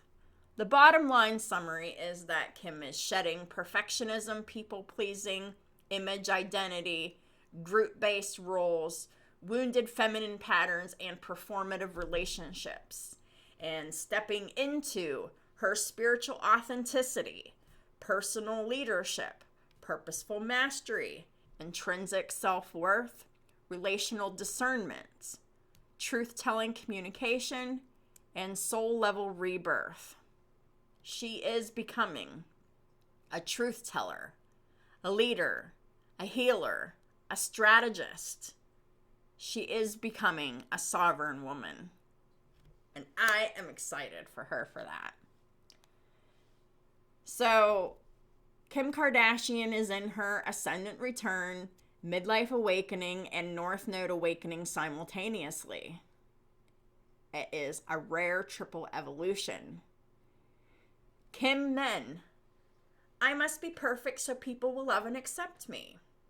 Kim now, or future Kim, I define my own worth, and I choose truth, purpose, and sovereignty over perfection. So, her whole reason for incarnating, Kim Kardashian did not incarnate to be famous. She incarnated to evolve an entire karmic lineage of undervalued feminine power through the journey of self-definition, justice, healing, and self-worth. So, she is well on her way. So, I love that for her. Let's go ahead and start the tarot reading. That was a very long birth chart analysis. Sometimes they are. Sometimes they're not. And it really just depends. Oh, this is the wrong deck to start with. So anyhow, the tarot reading now. Father God, Holy Spirit, Archangel Michael, what are the most important messages that are for the highest good of Kim Kardashian and the collective that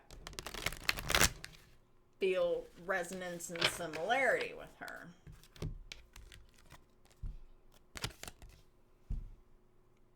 So, Kim really needs to take action here. Let's find out what action is being required of her.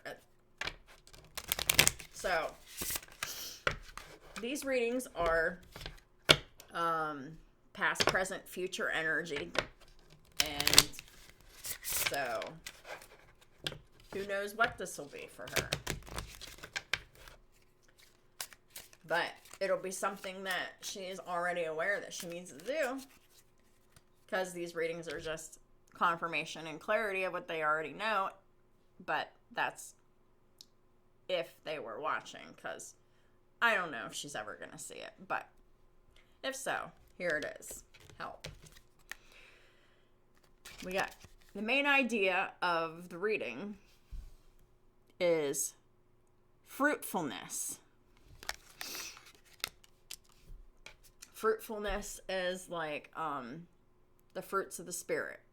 And I recently went over this in a reading. And what are the fruits of the spirit?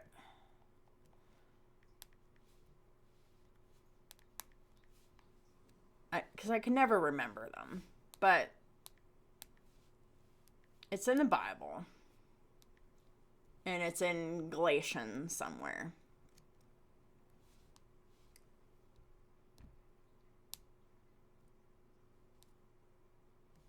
And of course, my phone's not working right. So, like, the fruits of the spirit, if I can remember what they are, it's like patience, love, kindness, gentleness, self-control, stuff like that. So, like, when she operates in those fruits of the spirit, and that's not all of them, so please Google the fruits of the spirit. Sorry that I don't have them memorized and my technology is not working, but it's really about operating with integrity.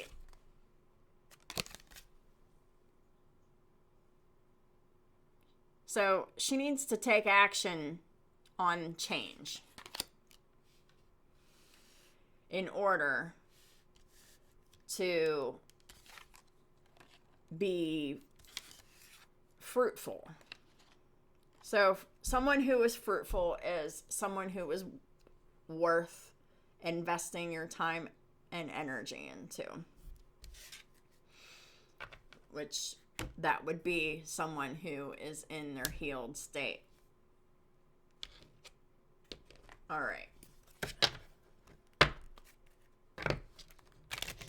Father God, Archangel Michael, what are the most important messages that need to come out?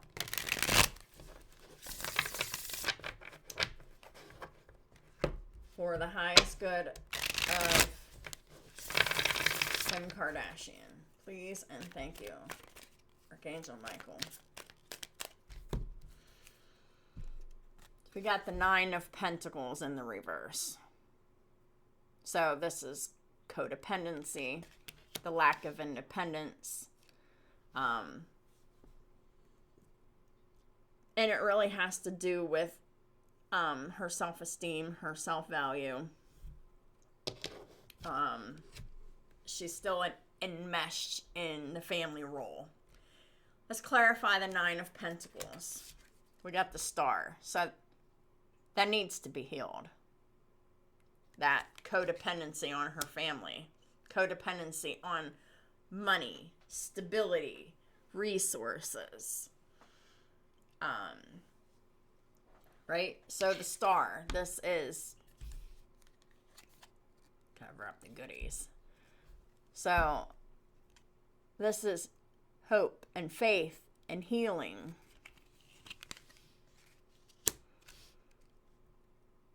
This is definitely the need to heal that codependency. And as long as she is still operating in her role within the family, she is codependent. So that is something that requires psychological therapy to overcome in most cases. So that is definitely my advice, is Miss Kim Kardashian really needs to find a therapist that can really help her with that codependency issue, which is really just an internal self-worth issue, being really fearful and afraid of other people's reactions and, pleasing them and all that. So definitely healing is needed. Star is also a very public card when it's in the upright. So whenever she emancipates herself from the family, whenever she finds her freedom in her liberation from the family system, that's going to be a public event, unfortunately. But it's karmically necessary to occur.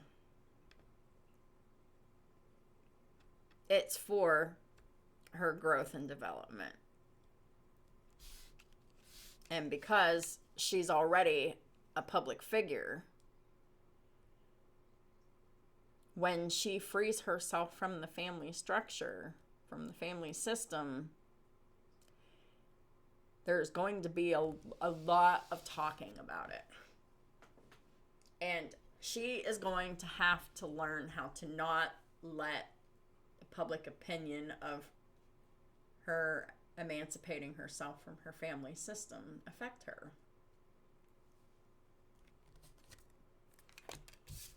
We got the Ten of Cups. So the Kardashians, they definitely project the image of the perfect family, happy family life. I feel like that is what she's actually codependent upon, is like the idealized family that she doesn't actually have. I really think that that's the issue here. The Ten of Cups is that image of that perfect, happy, stable family life. And I think that's what she's actually codependent to, is that fantasy. But that's not the reality of her family system. It's never going to be that, because that family system is not designed for sustained happiness. Real, authentic happiness. This is just manufactured happiness. It's an illusion. Please clarify the Ten of Cups. Yeah. We got the Ten of Pentacles reverse. That's the reality of the family. The family system is broken because they all operate from their shadow. They're all trying to one-up each other. They're all in competition with each other. And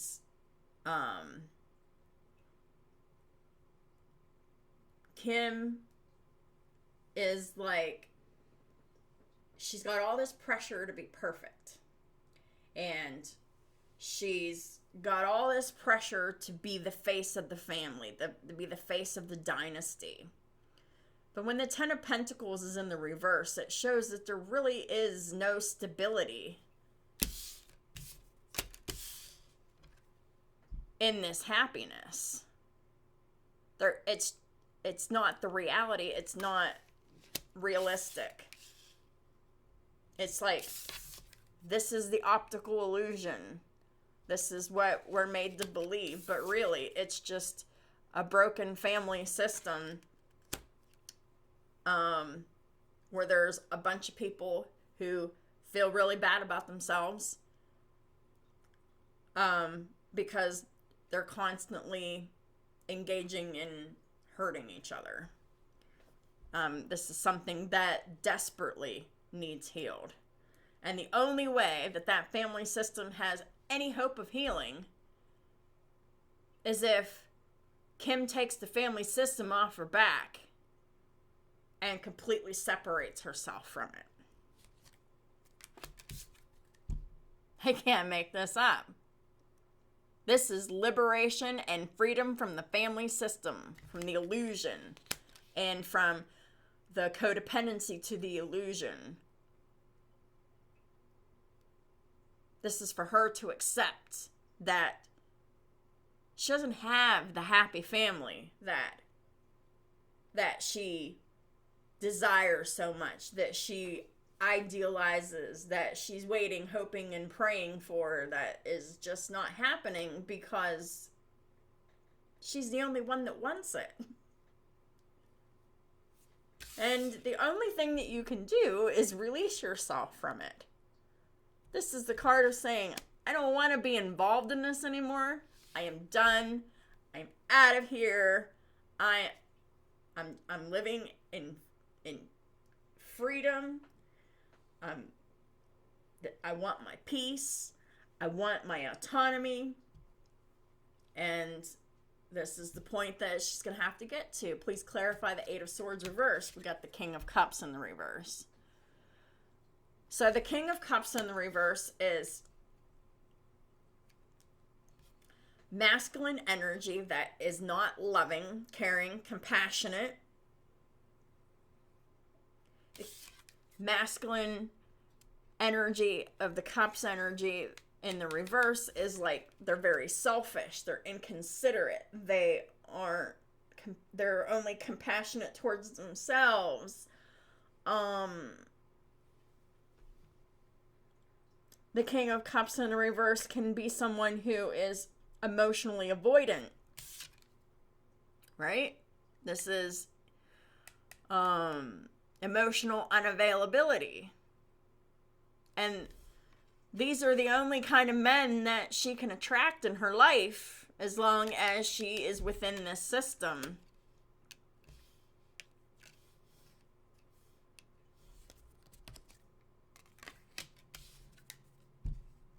Now we've got the King of Swords in the reverse. So this is authority through fear.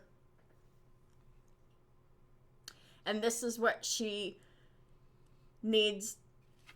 This is the fear that she needs to face.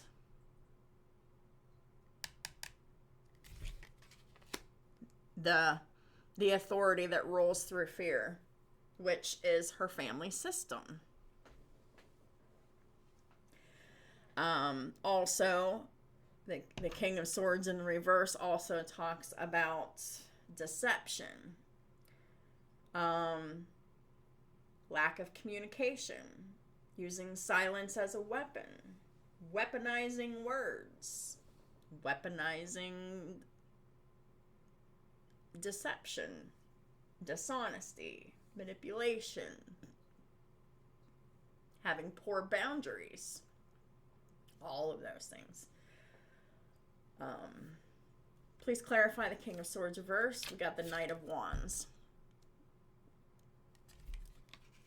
So the Knight of Wands is moving forward, taking charge, taking initiative, being the family, that's the drive of the family, is rolling through fear and the issues with communication that I've already discussed.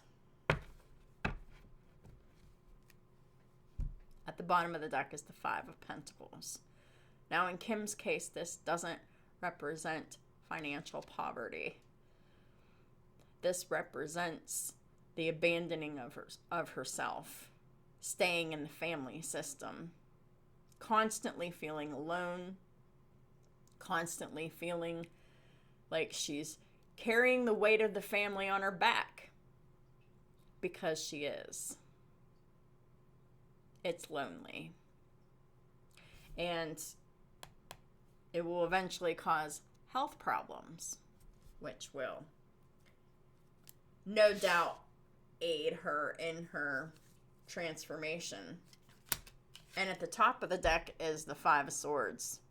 This is the constant energy that the family is in. Five of Swords energy, which is the manipulation, the trickery, the one-upping, the competition, wanting to win at all costs, using fear as a weapon, and misusing authority by using fear. That is the family system that she is destined to overcome. And she has Aquarius in her second house. So this Nine of Pentacles reverse is talking about her self-worth. She is in spiritual poverty because her self-value is so low that staying attached to the family and staying within the role and the system, it's like it causes like a learned helplessness until you're sick of it. All right, please clarify the Nine of Pentacles reverse and the Star. We've got the Eight of Cups reverse. So the Eight of Cups reverse is emotional immaturity, and but more importantly, it represents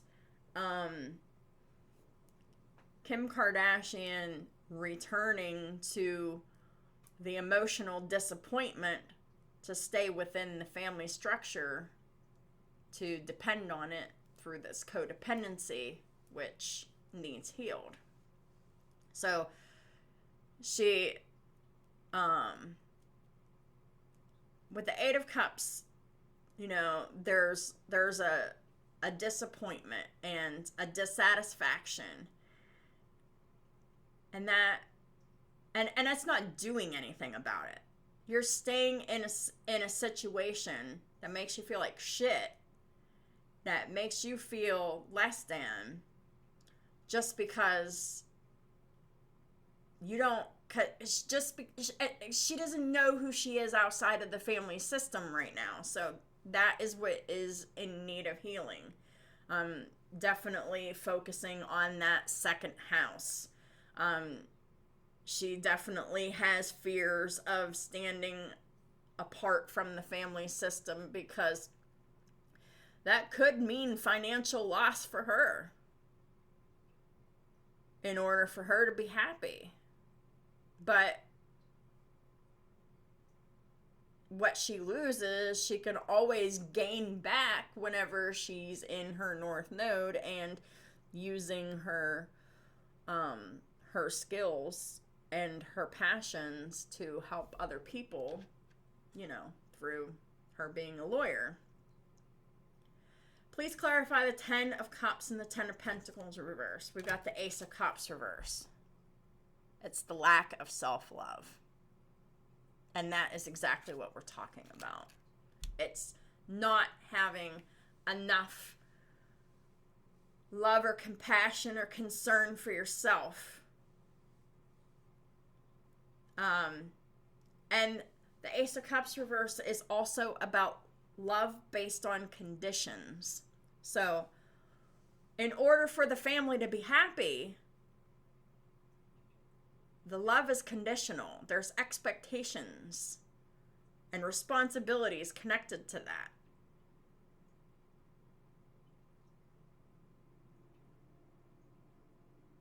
Like interviews, I don't know, whatever.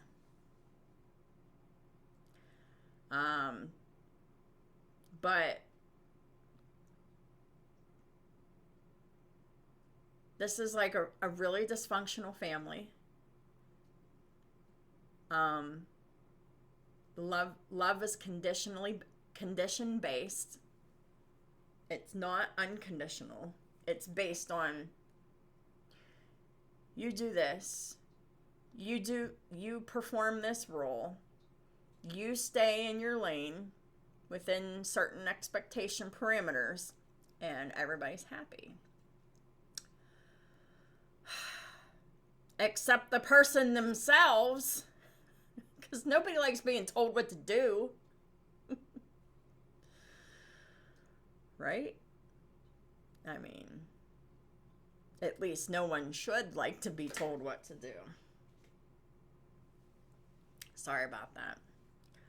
Anyhow, let's clarify the 8 of Swords reverse and the King of Cups reverse. We got the World. Yeah, this is a cycle that she really needs to wrap up, and the only way that she's going to wrap up the cycle of attracting these unavailable men, emotionally unavailable men, is for her to free herself from the family dynamic. Please clarify the King of Swords reverse and the Knight of Wands. We've got Judgment. Right. So, this is Kim finally making the decision. Saying, hey, I am going to make a stand against this fear-based authority by expressing myself honestly and fearlessly.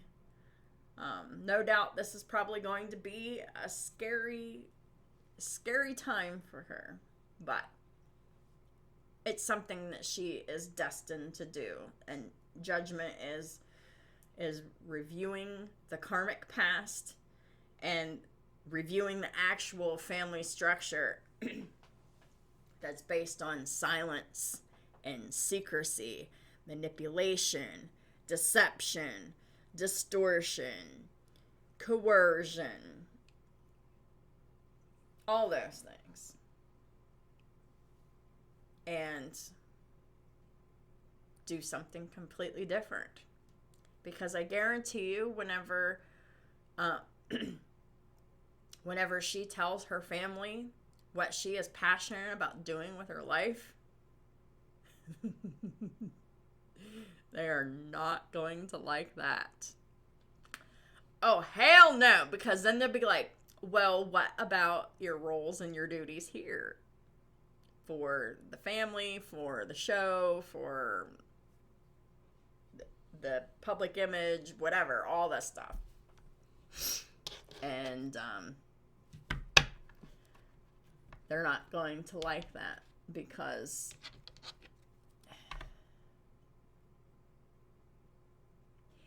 it's a lack of conformity to the family system, and it's going to be seen as a threat. So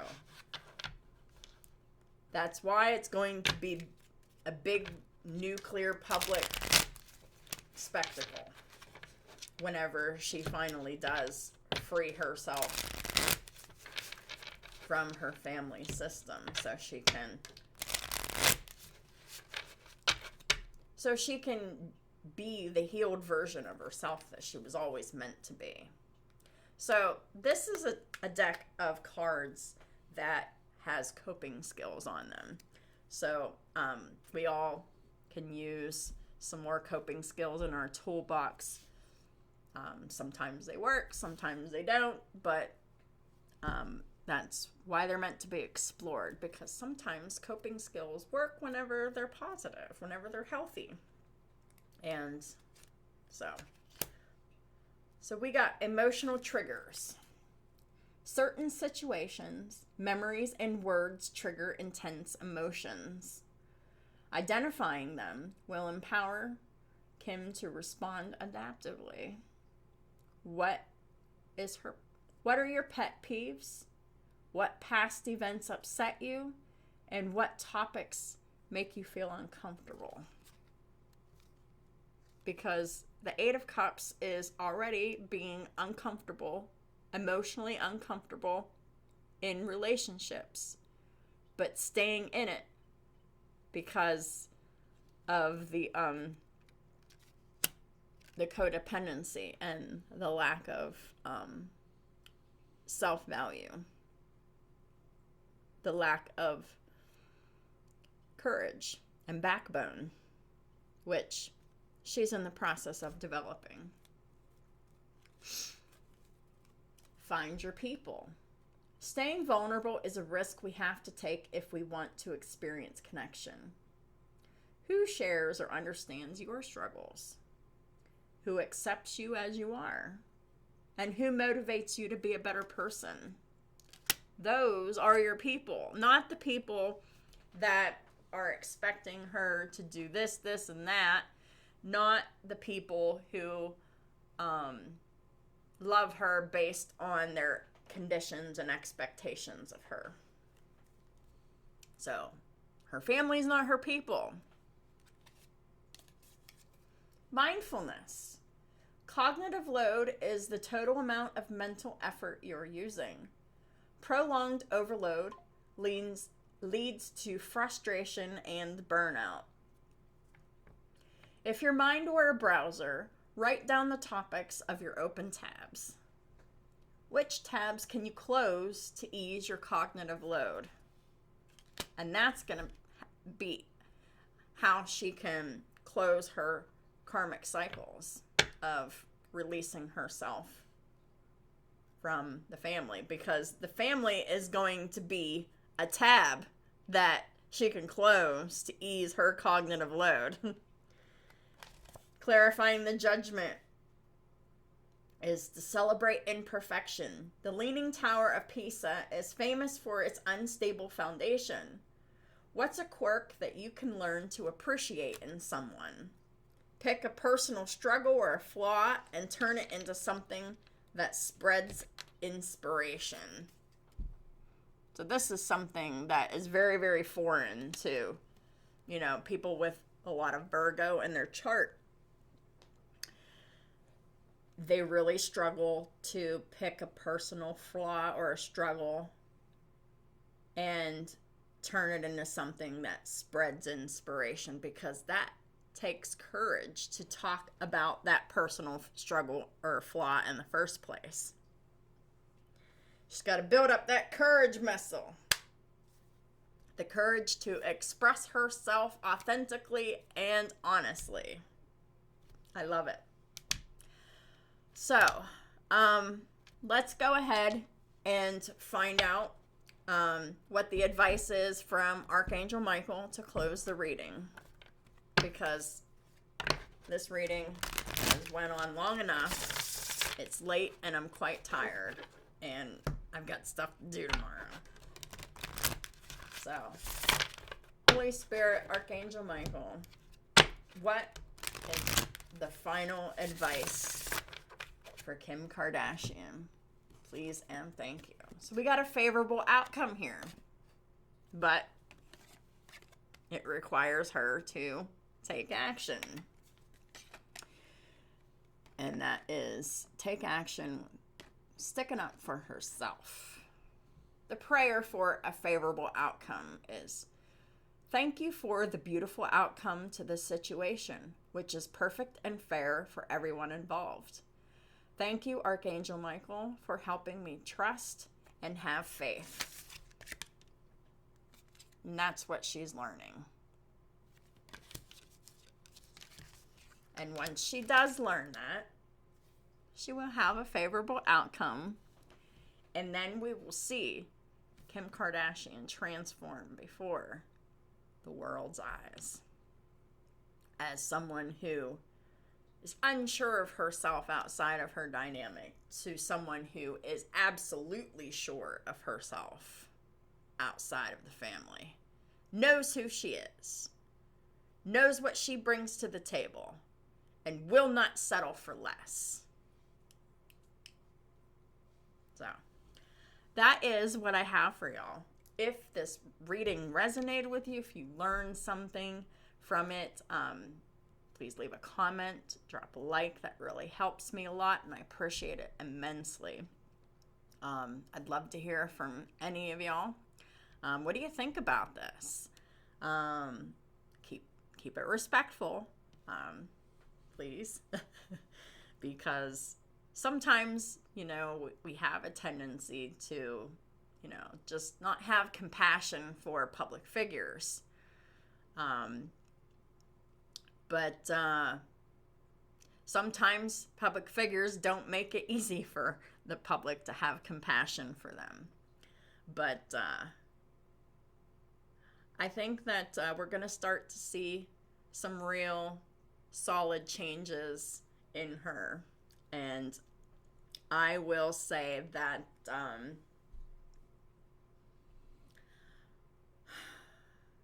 my estimation, if she follows her path and she continues on the course that she's on and she doesn't stall out, sometime in the next 5 years, hopefully less, she'll separate herself from her family,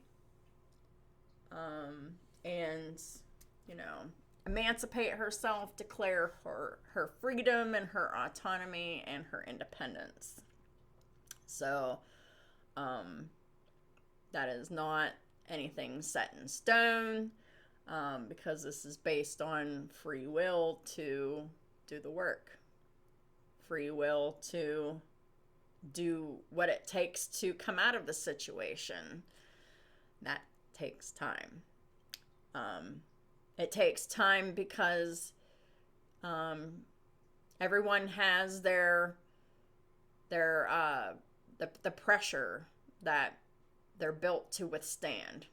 Some people are built to withstand more pressure than others. Some people require more pressure to have that transformation that they need. And it's not very comfortable, because pressure sucks, and it's high stakes, and it's very emotional, but it's very rewarding. So whenever she comes into the fullness of her healed self, separate from the family, we'll probably see a very amazing woman that no one ever really knew existed, because of the current image that she's expected and forced to project because of her role in that family. So anyhow, thank y'all so much for supporting all of my platforms and all the ways that y'all do. And if this reading has inspired you to want to know where the points in your life where where you might need some clarity, and in knowing more about yourself in an objective way, why don't y'all get a hold of me? All of my information is in the description box below. And so thanks again, and I'll talk to y'all soon.